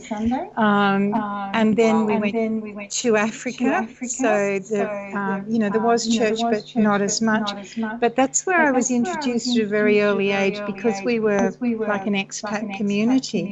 So whatever was on, everyone went. So whether it was Catholic, Muslim, Jewish, whatever, everyone went in the community. And then I married a Catholic. You poor sod. I know. I grew up Catholic, but I am, and then I became Anglican because it was more middle of the road. You got away with a lot more as an Anglican. And then I realised that it was purely a control system from my perspective, and particularly of women. And I've identified, I suppose, as spiritual, more spiritually minded, or at least agnostic for the last 10 years. So that's good. We've all got an understanding now. So it'll just help the listeners as we each put our 5 sense worths in as we go through. So let's start with, we might let Leanne start this round. Does a religious school provide children with an understanding of basic societal behaviours and provide them with a moral code above and beyond that of agnostic state schools? What do you think? My experience, which is what I'll go by, with our oldest child. So the children all went to a state school for primary, and then our oldest girl went to a state high school for grade up until halfway through grade 9, where she was being influenced by some of the kids. She'd sort of lost a lot of interest, and we said to her if she didn't sort of step up, we'd have to look at other options. And she had to think, we let her have a think about it, and she came back and said that she didn't feel challenged where she was. So we sent her off to a school up here in Brisbane, and it's a very academic-based school. Then when we sent our second child off to high school, we sent him to that one, and he had a terrible experience. So when we made the decision to, when our next one went through to grade 8, so all my children are 2 years apart, we moved our oldest son, our other daughter had finished grade 12, so we moved him at grade 10 to a Christian-based school, and the difference was huge. They cared more about the child's morals and their well-being over their schooling. So instead of it being about how good are their grades going to be, it was how good are they feeling? Are they okay? Are they happy? Let's care about each other as a community, and that's what we were looking for. So one of my girls went on and did study of religion at the school, and it was wonderful. She learnt about Buddhism and all sorts of different things, and was encouraged to ask questions, and it's just sending them to that school broaden their perspective on life. But we have great communication. So just added to that, we have very, very good communication at home. So if they would come home and say, oh, the teacher said this in a religious text, I'd ask them, so how does that make you feel? What do you think? And I've always encouraged them to think for themselves. So that's interesting you should say that. I've mentioned to Sheila, I think, before on the shows, my 2 daughters have gone to a Lutheran school, even though mostly because their father's an old scholar. Oh, I think we're off to the break, are we? I think we are on a break. We'll be back shortly. We'll just mute our microphones and we'll come back. Hold the thought. Yes. Did you actually hear the music, Sheila? Yes. Sorry. Yes, I did, Bobby. It started. Oh, okay. All right. Cool. I'll be here. Okay. Thank you.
Evolution Radio.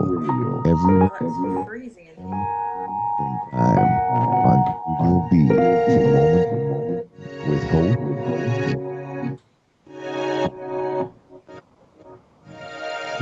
Station.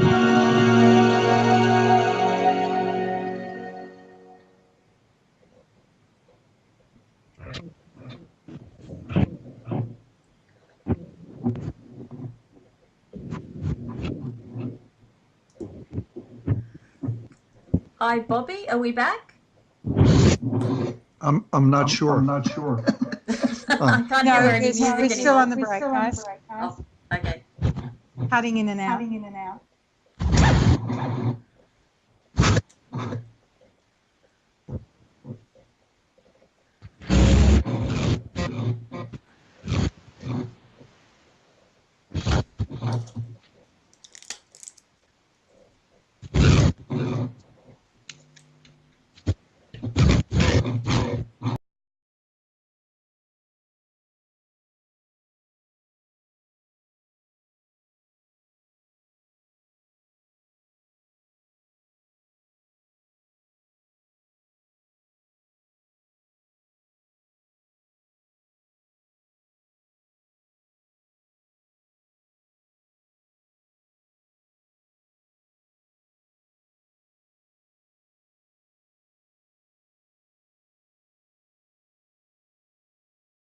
Apologize if anyone's been listening and I haven't connected in.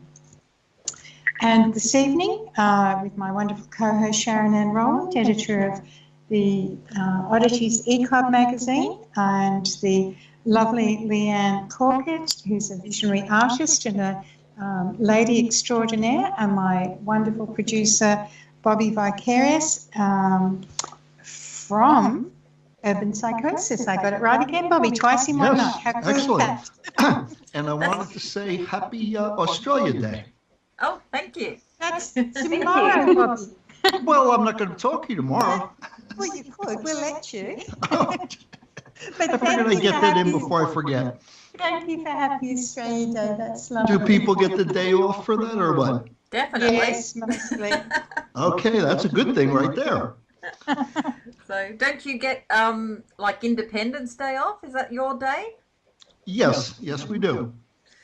So, yes, no, we're a land of holidays, aren't we, ladies? We, especially the first part of the year, everybody seems to have long weekends.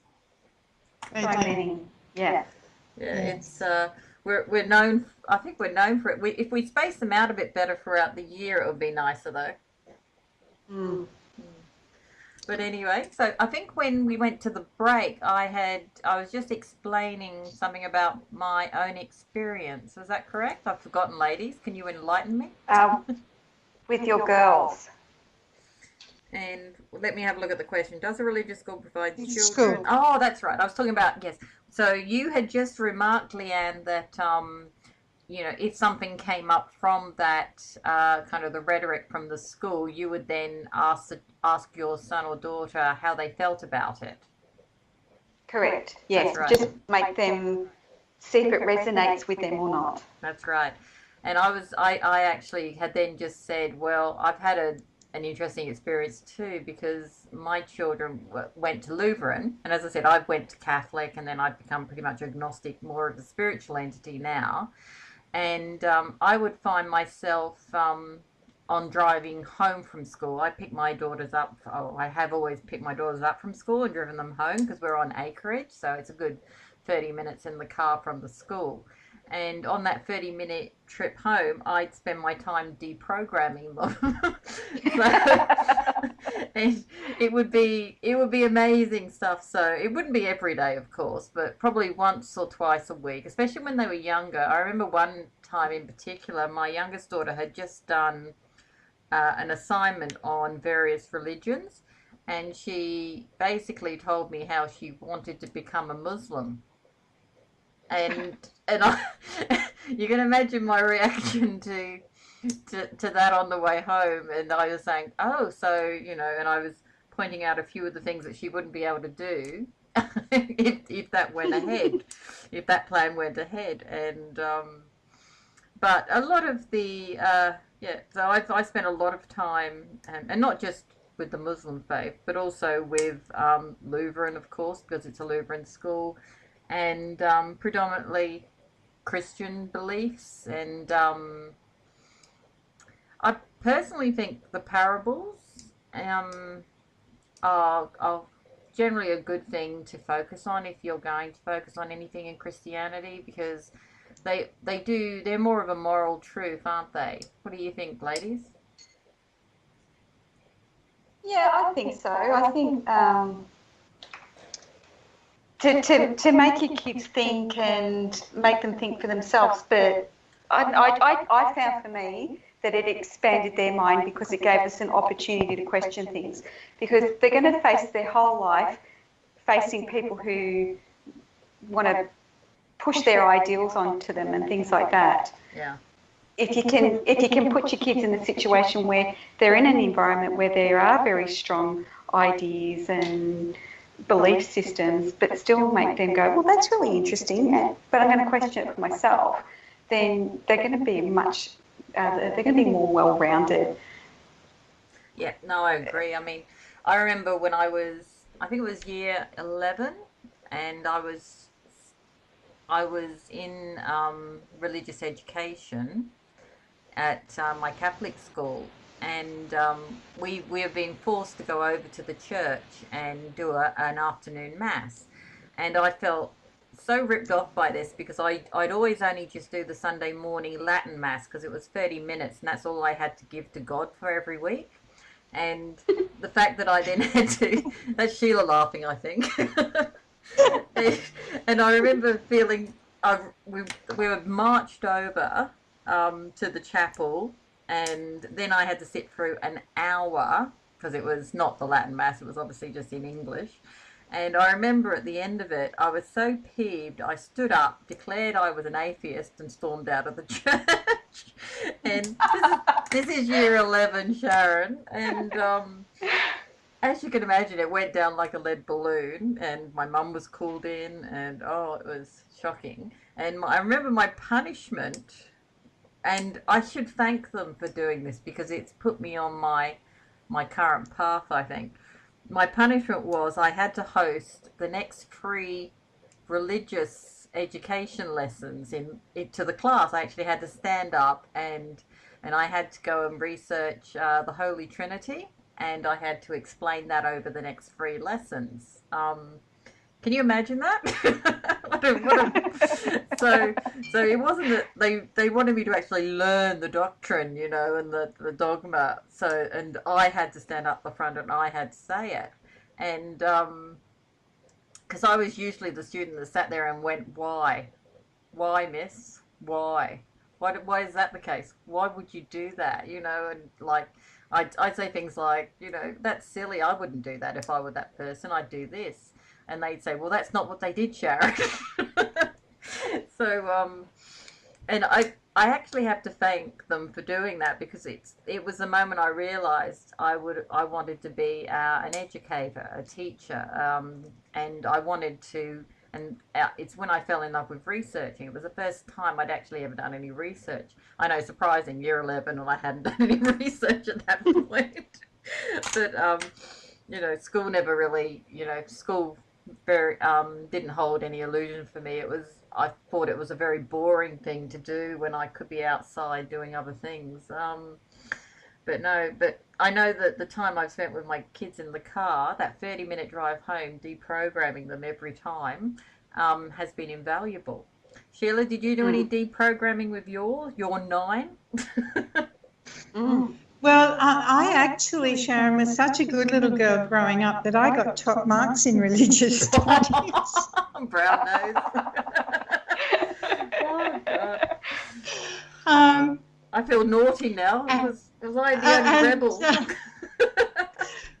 When I married I've got 2 late husbands. I tell people it's just as well they died, or I would have had to kill them.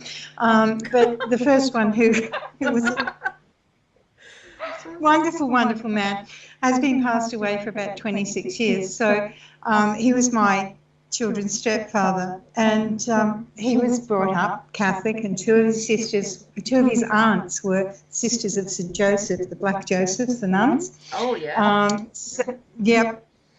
So there was this whole thing of two of his mother's sisters. There were 10 kids in that side of the family, and two of her sisters were nuns. So there was the whole thing of, well, I had children, so they were expected to go to Catholic school and to go to Mass and so on.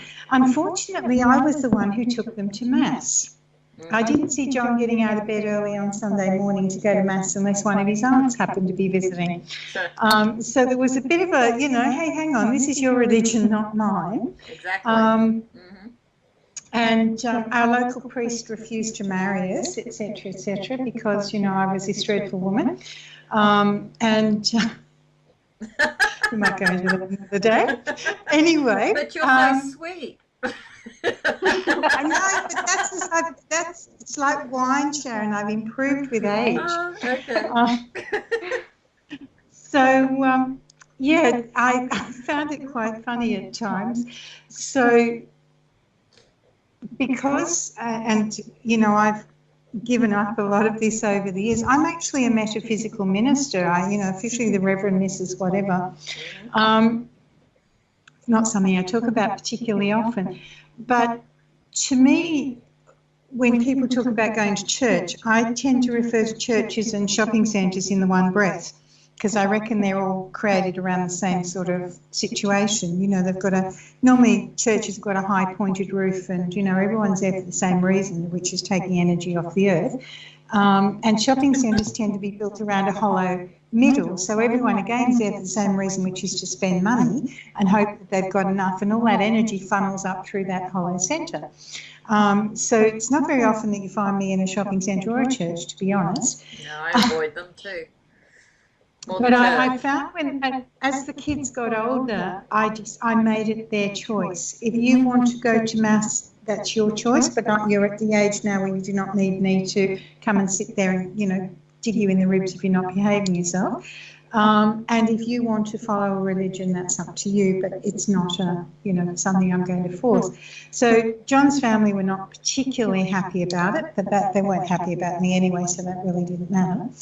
And I say to people, God's been, whatever we might see God as, and I believe it's individual to every one of us, but God's been one of my best friends all of my life. So I want to talk to God. I'm just going to go, hey, hang on a minute, how come you did that?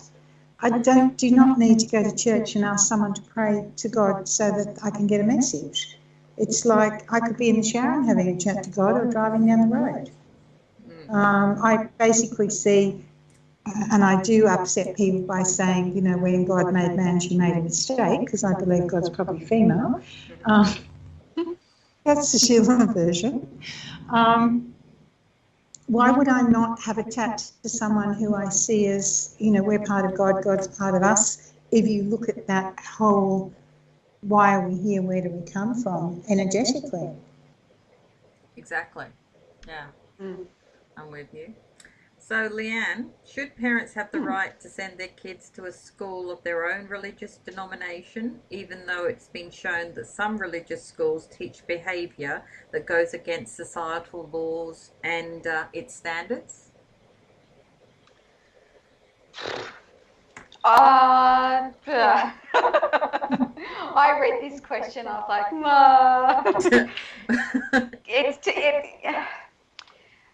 you can go into the whole perspective of a soul chooses who it comes to. It chooses its parents.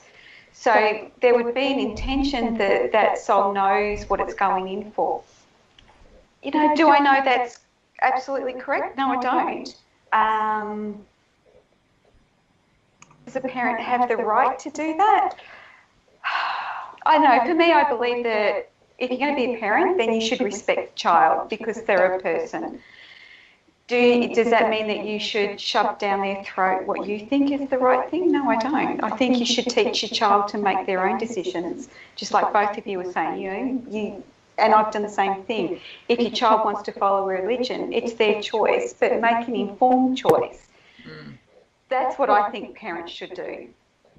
I think they should be allowed to? I don't know.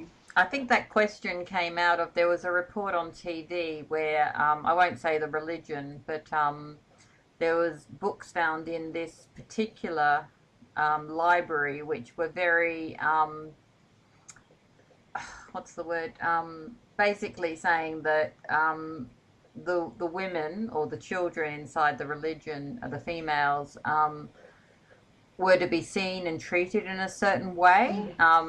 I think beaten. I think they were to be beaten if certain things didn't occur, and this, of course, is against like Aussie law. I mean, you can't beat. Yeah. You cannot just beat a person. No matter, religion does not supersede law, the law of the land. And it shouldn't. No, and basically the question really is, does the parents' religious beliefs do you think they should overreach, I suppose, the law of the land?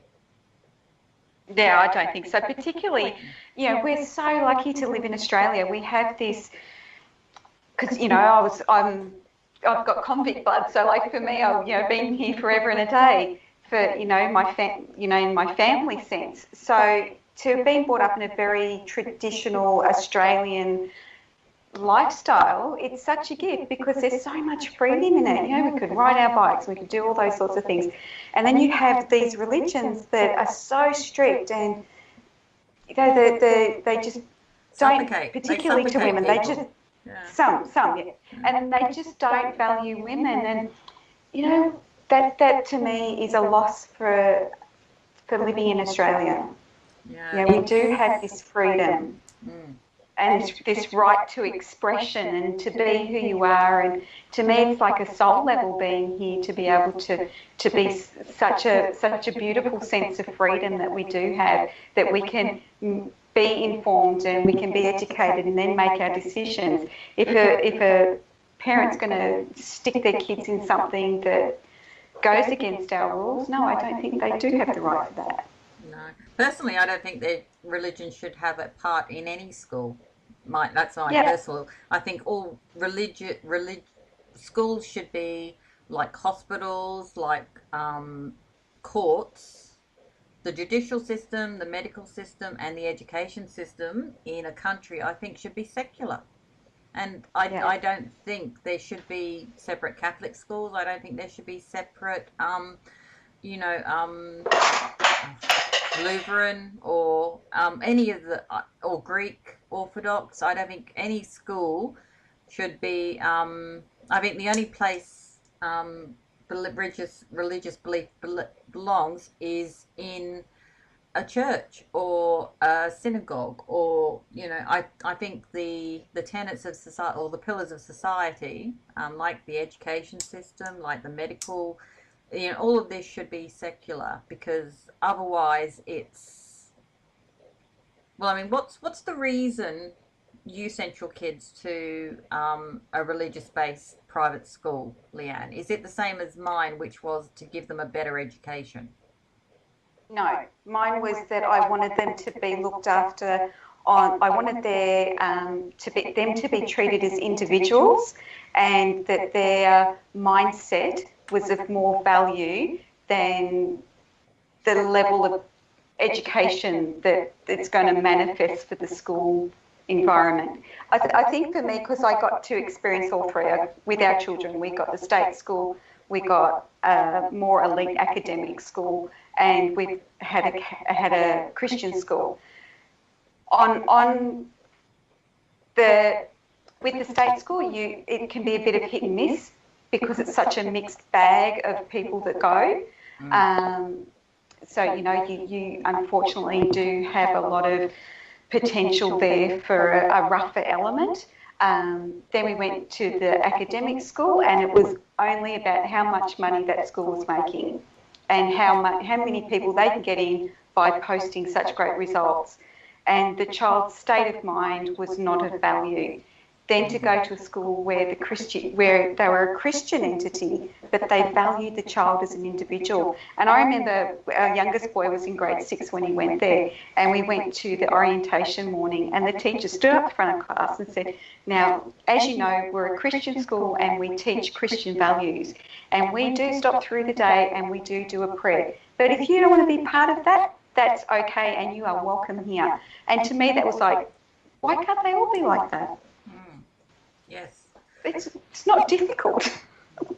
Well, I chose the Lutheran school because, one, my husband is an old scholar there, so I like the tradition of both my girls going through into the same houses and that their father did as an old scholar's kids.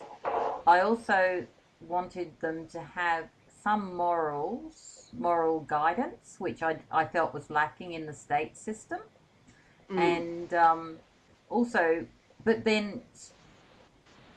from looking at my husband's friends and how they have all kind of succeeded in life compared to some others that I've met in my working life, I found the majority of people who did go through a private type of system, either, most private schools do have some religious leanings, seem to be more successful, or seem to be, I don't know, there seemed to be something instilled in them, some kind of competitiveness or ambition, which I felt was lacking in like state-based education. So it's certainly not because I want to pay school fees. It's not at all.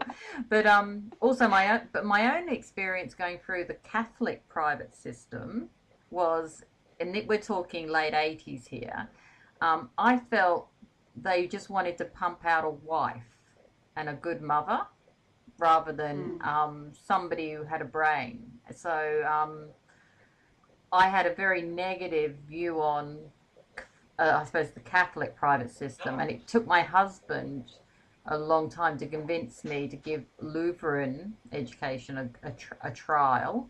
And yeah, so it took me a few years to actually come round after my own experience. So I don't think all private religious schools are the same.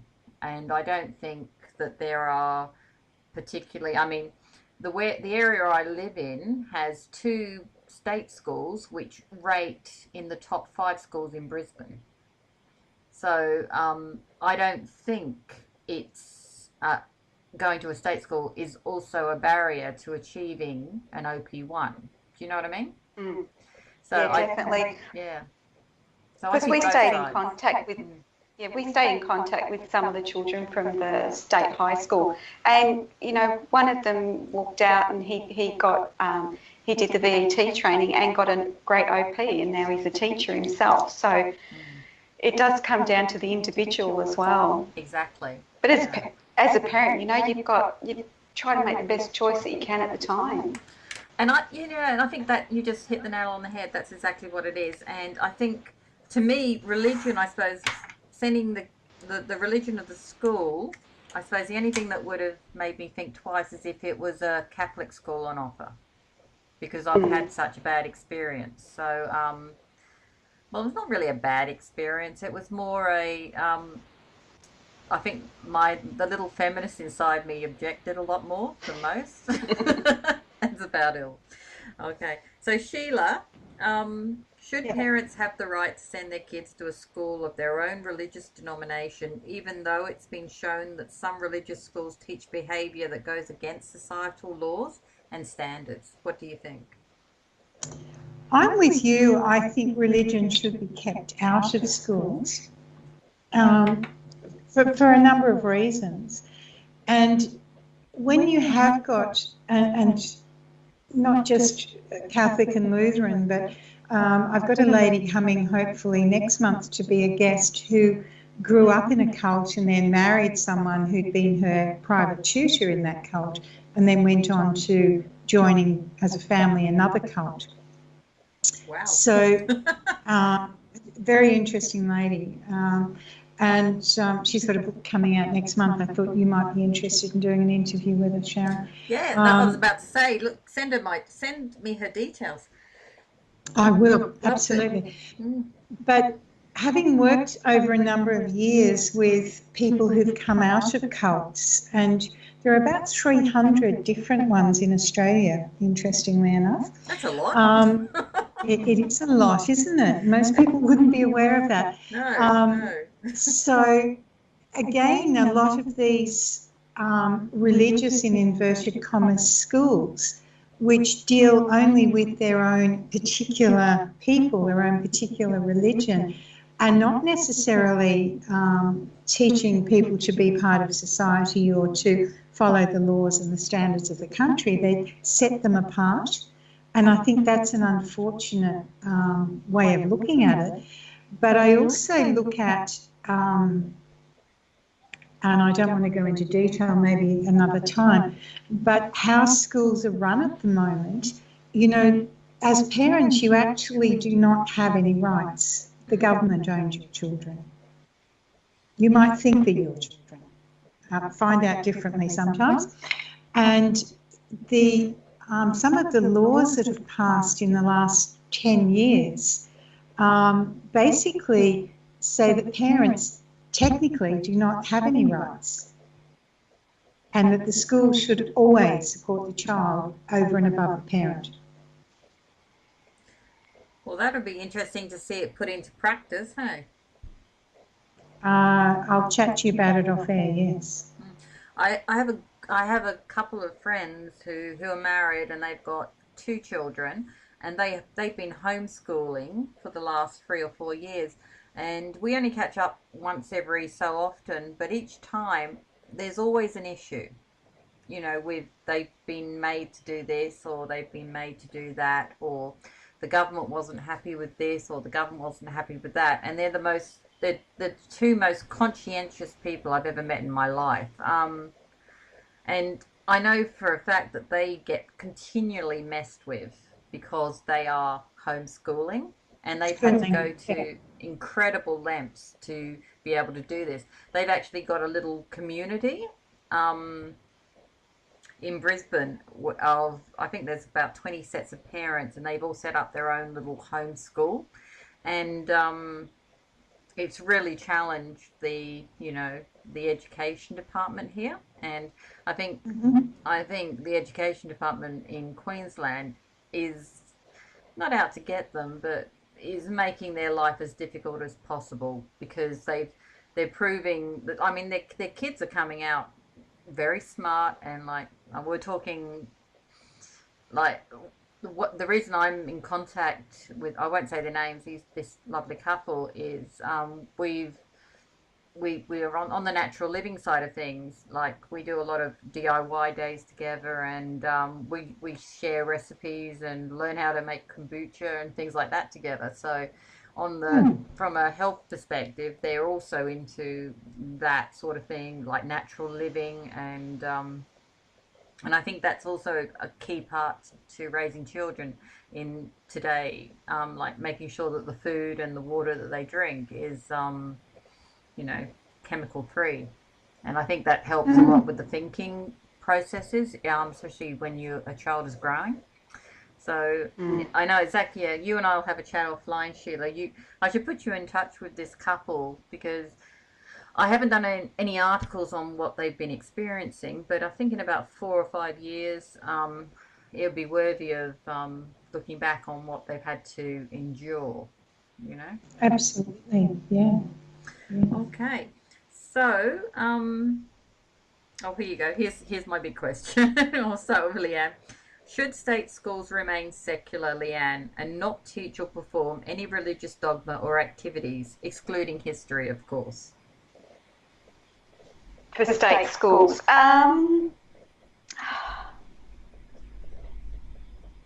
they are currently secular. Yeah, they are, and they.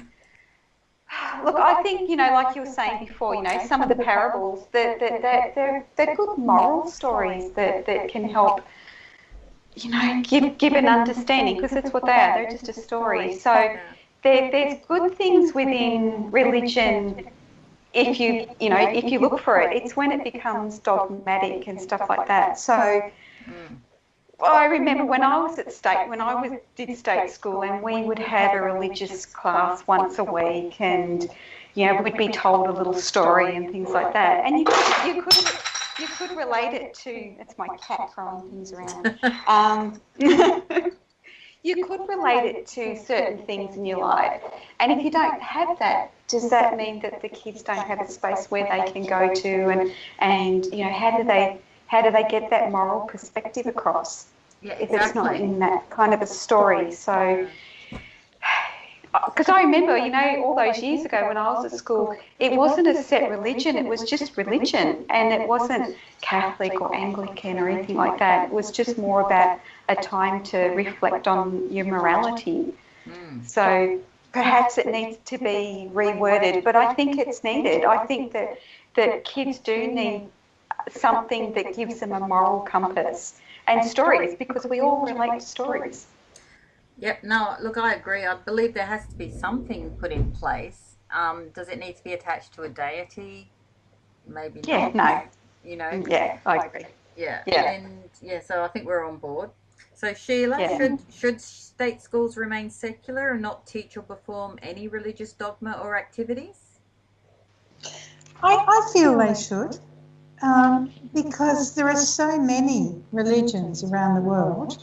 There's so much dogma, there's so many rules and regulations in different religions. How do you pick and choose what you're going to share and not or not? Well, I suppose you just pick the basics, like mostly the 10 Commandments, I suppose. Don't kill people. Don't commit adultery. Well, the Sheila version on that, Sharon, as you know, there's generally a Sheila version, but the Sheila version on that is, look at how old the Bible isn't. How many times has it been changed? Who actually wrote the current one? And I think if we look at the King John Bible or whatever, wasn't it changed so he could actually marry someone who was divorced? Henry. Henry, it might have been, yeah. Henry VIII. Well, the whole Church of England is based on him wanting to marry divorce Catherine of Aragon, I think it was, and marry Anne Boleyn. Yes. So the Sheila version over the years has said, why would I put my hand on a beautifully written, outdated piece of literature and swear to tell the truth when I actually do not believe that what it's telling me is come from where it's supposed to have come from? And that's offended a number of people over the years, unfortunately. Well, if you want to offend them even further, just tell them in the last year or so they've discovered that it's been translated incorrectly from Aramaic into English as well. That'll throw them. So it's one of those things. I would prefer to see children be taught how to live their life, how to apply for a job, how to look for a house, how to have some, grow vegetables, and the practical things in life that, they just seem to have some schools do teach a little bit, but very, very few from the looks of things give children any real worldly understanding of anything unless it comes out of a book. I completely agree. I'm staggered that, or basics like how electricity works. I mean, how there's a lot of stuff that if we were thrown into the dark ages, which people wouldn't know the basics on, as you say, how to grow food, how to find clean water. How, there's like a list of survival things which we'd all, I mean, most people don't even know that if you don't have water for, I think it's like a 72-hour period, you're slowly dying after that, and they just don't get, there's so much people don't know, and a lot of it's because the industrial age happened and things started being done for us, machines took over, and, we've forgotten how to do a lot of basic stuff. But how to grow food, or how to treat a wound, I mean, there's a lot of stuff that we really should know. I mean, how many people have the flu and go off to the bloody hospital now? That instead of doing a natural remedy at home. That shocks me. I mean, how many people, you know, like I grew up, my mum was a nurse, so I got taught a lot of basics, like if you've got, you know, something on your chest, how to get it out by pounding the back and stuff like that. People wouldn't know to do a lot of this stuff, would they? I mean, it's people don't know when to cover wounds, when not to cover a wound. You know, and this is basic stuff, which, you know, if I'm just fortunate my mum was there. But growing food, definitely, or how to find water, how to, you know, how to survive. If you know, I mean, how many people get lost in our outback or drown in the sea? I mean, or maybe Japanese tourists, but you know, yeah. No, I thoroughly agree with you. So Leanne, should religion be kept to the home and the place of worship and out of our society? Yeah, I don't think it should be, you know, pushed down anybody's throat. I don't agree with that. But I also think not having any form of it in a school environment, it can sometimes create that separation between people and that discrimination where people are judging and everything. I know a lady that lives in Singapore, and you know, she's a Singaporean, and she was saying that they you know, because it's such a small place and they live in apartments, that when they house people, they make sure that there's a variety of all religions as much as they can in each building. And then they have a floor where it's like a barbecue area, and everyone can celebrate their holidays within the building, and everyone partakes in it. So if it's Christmas and you're a Buddhist, you can come up and enjoy the Christmas celebrations, which to me was a better way, because people are always going to follow.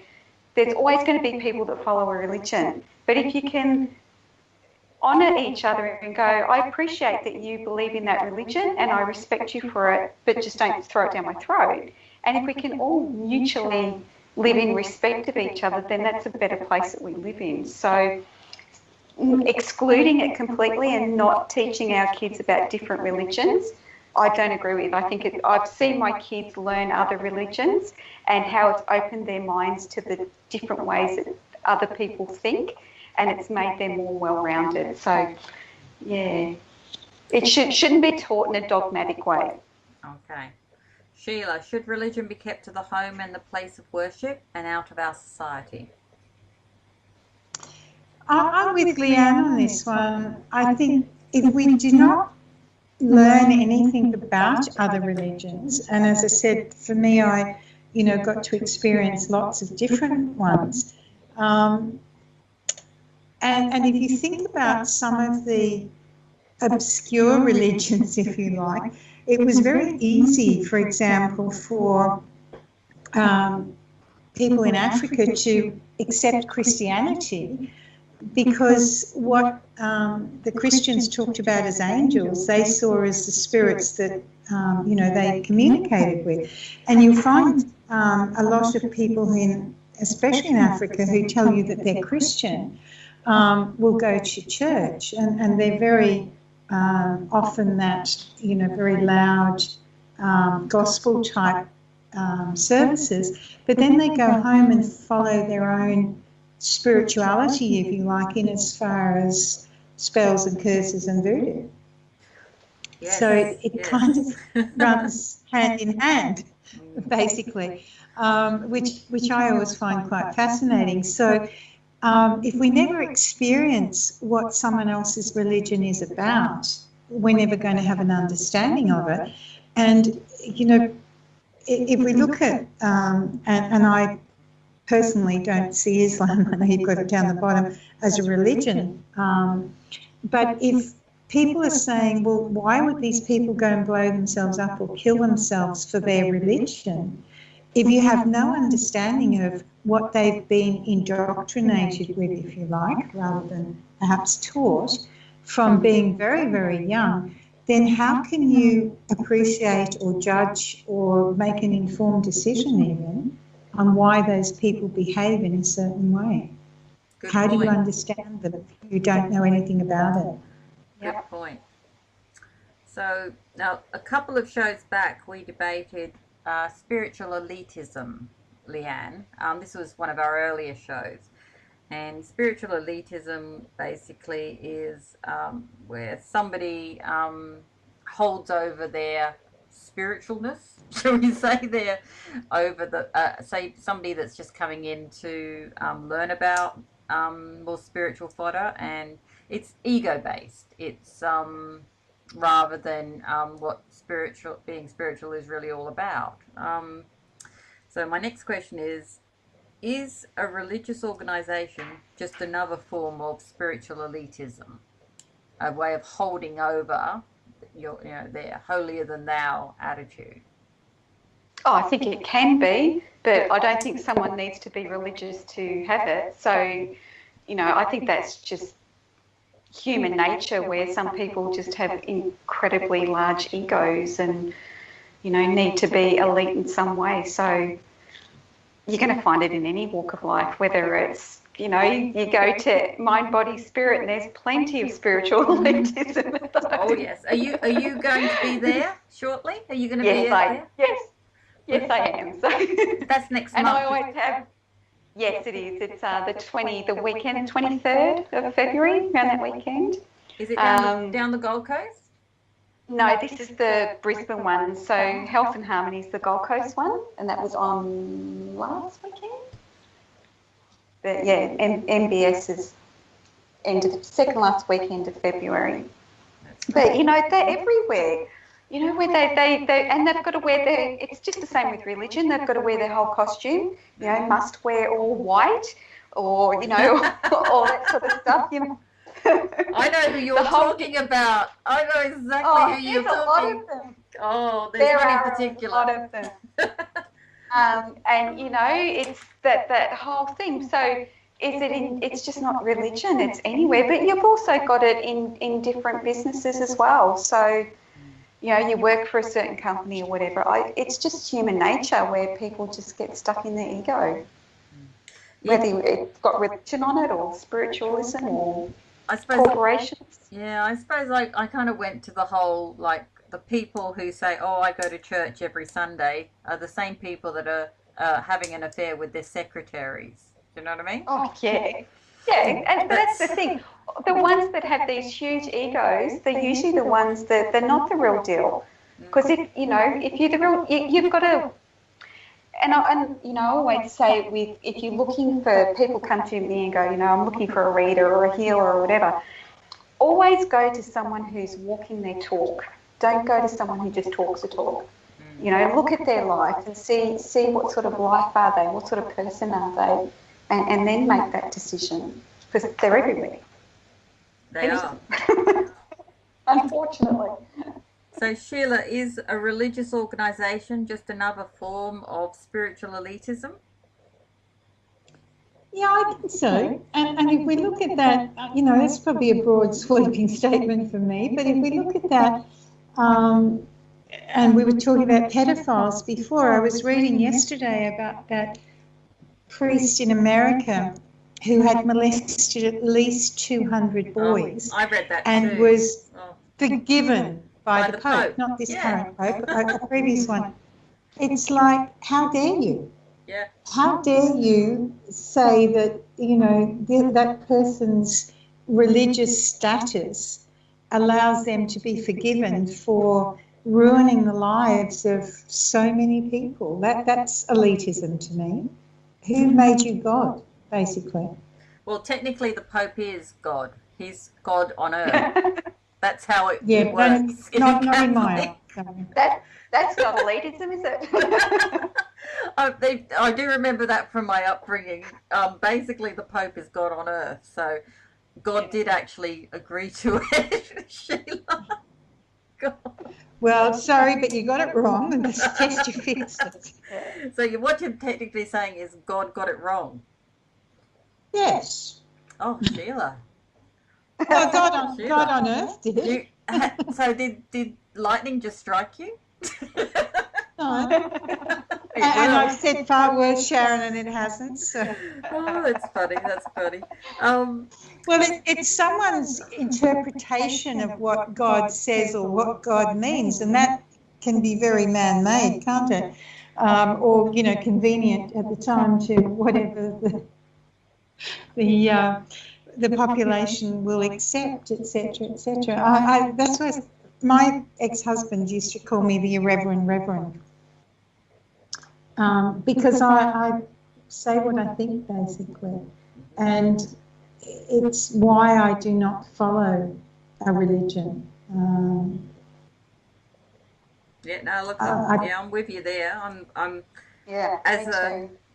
I started doubting the Catholic religion when I was 19, you know, and I mean, I rebelled against it at school, but it wasn't until I was 19 that I actually started to really question a lot of what was going on inside the church and why I didn't feel I could be part of it anymore. I remember one particular night, you know, seriously sitting down and thinking, they really don't like women. And really, like, I really drilled that, you know, something had happened that day. I can't remember what, but I remember, you know, having that moment of like, wow, they really don't like women. So what the hell am I doing here, you know? So, and then that was the beginning of the end for religions, really. I checked out a few after that, and none of them, you know, really, until I got engaged, and then my husband was Anglican, and he said, "Oh, we need to get married in a church," and I was like, "Oh, this is so, you know, not me." But you know, I was thinking more rainforest, but that wasn't happening, not with the families, and so basically, he dragged me along to meet Father John, who was at Kangaroo Point here, and there's the most beautiful church in Brisbane, right up on the cliffs at Kangaroo Point, and that's where I was married, St Mary's it's called, and I was so dead against doing this, but he dragged me along and introduced me to Father John, who's not there anymore, he's passed on, but he was such a lovely man, and like a breath of fresh air, and he changed my view that night on getting married in that church. And it's very rare you come across somebody in a religion who speaks as frankly or honestly as he did to me, and that's the only reason I think I got married in the Anglican church, because he was if any other person had been that father, I probably would have been in that rainforest. so yeah, and I probably, if I ever have to do it again, it'll definitely be in a rainforest. But I hope I won't. Having met your husband, I hope you do not.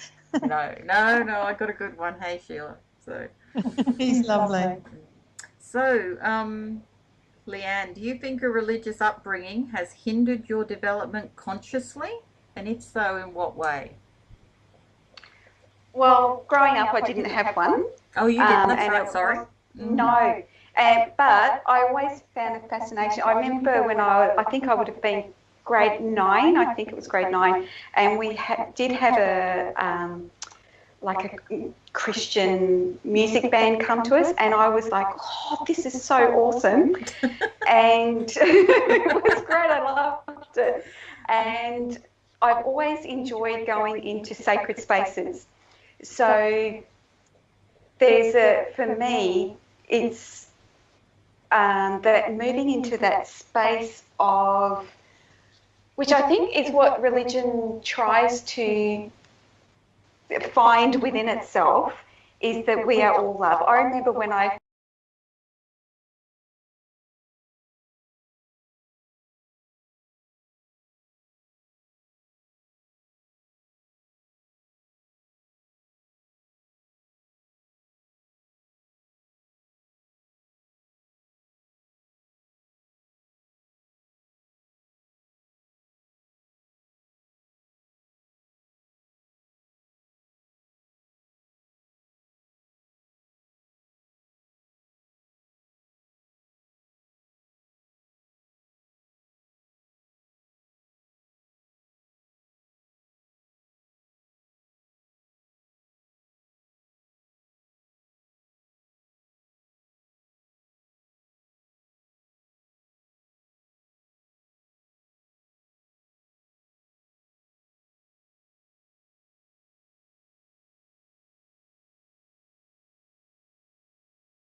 I understand he settled in the Isle of Man.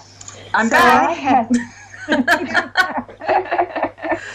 I had the two totally opposites, if you like. So I went to this church school during the week, and then on Friday afternoon my mother put me on the bus, and I went about 10 miles on my own in England with the conductor looking after me, and Nan would pick me up at the other end, and on Saturday night she would take me to the spiritualist church with her. So I'm 4. And I remember walking home holding Nan's hand and her saying, "We won't be telling your mum now, will we, Sheila Ann?" So there was, if you could want to call it a conflict, I guess you could.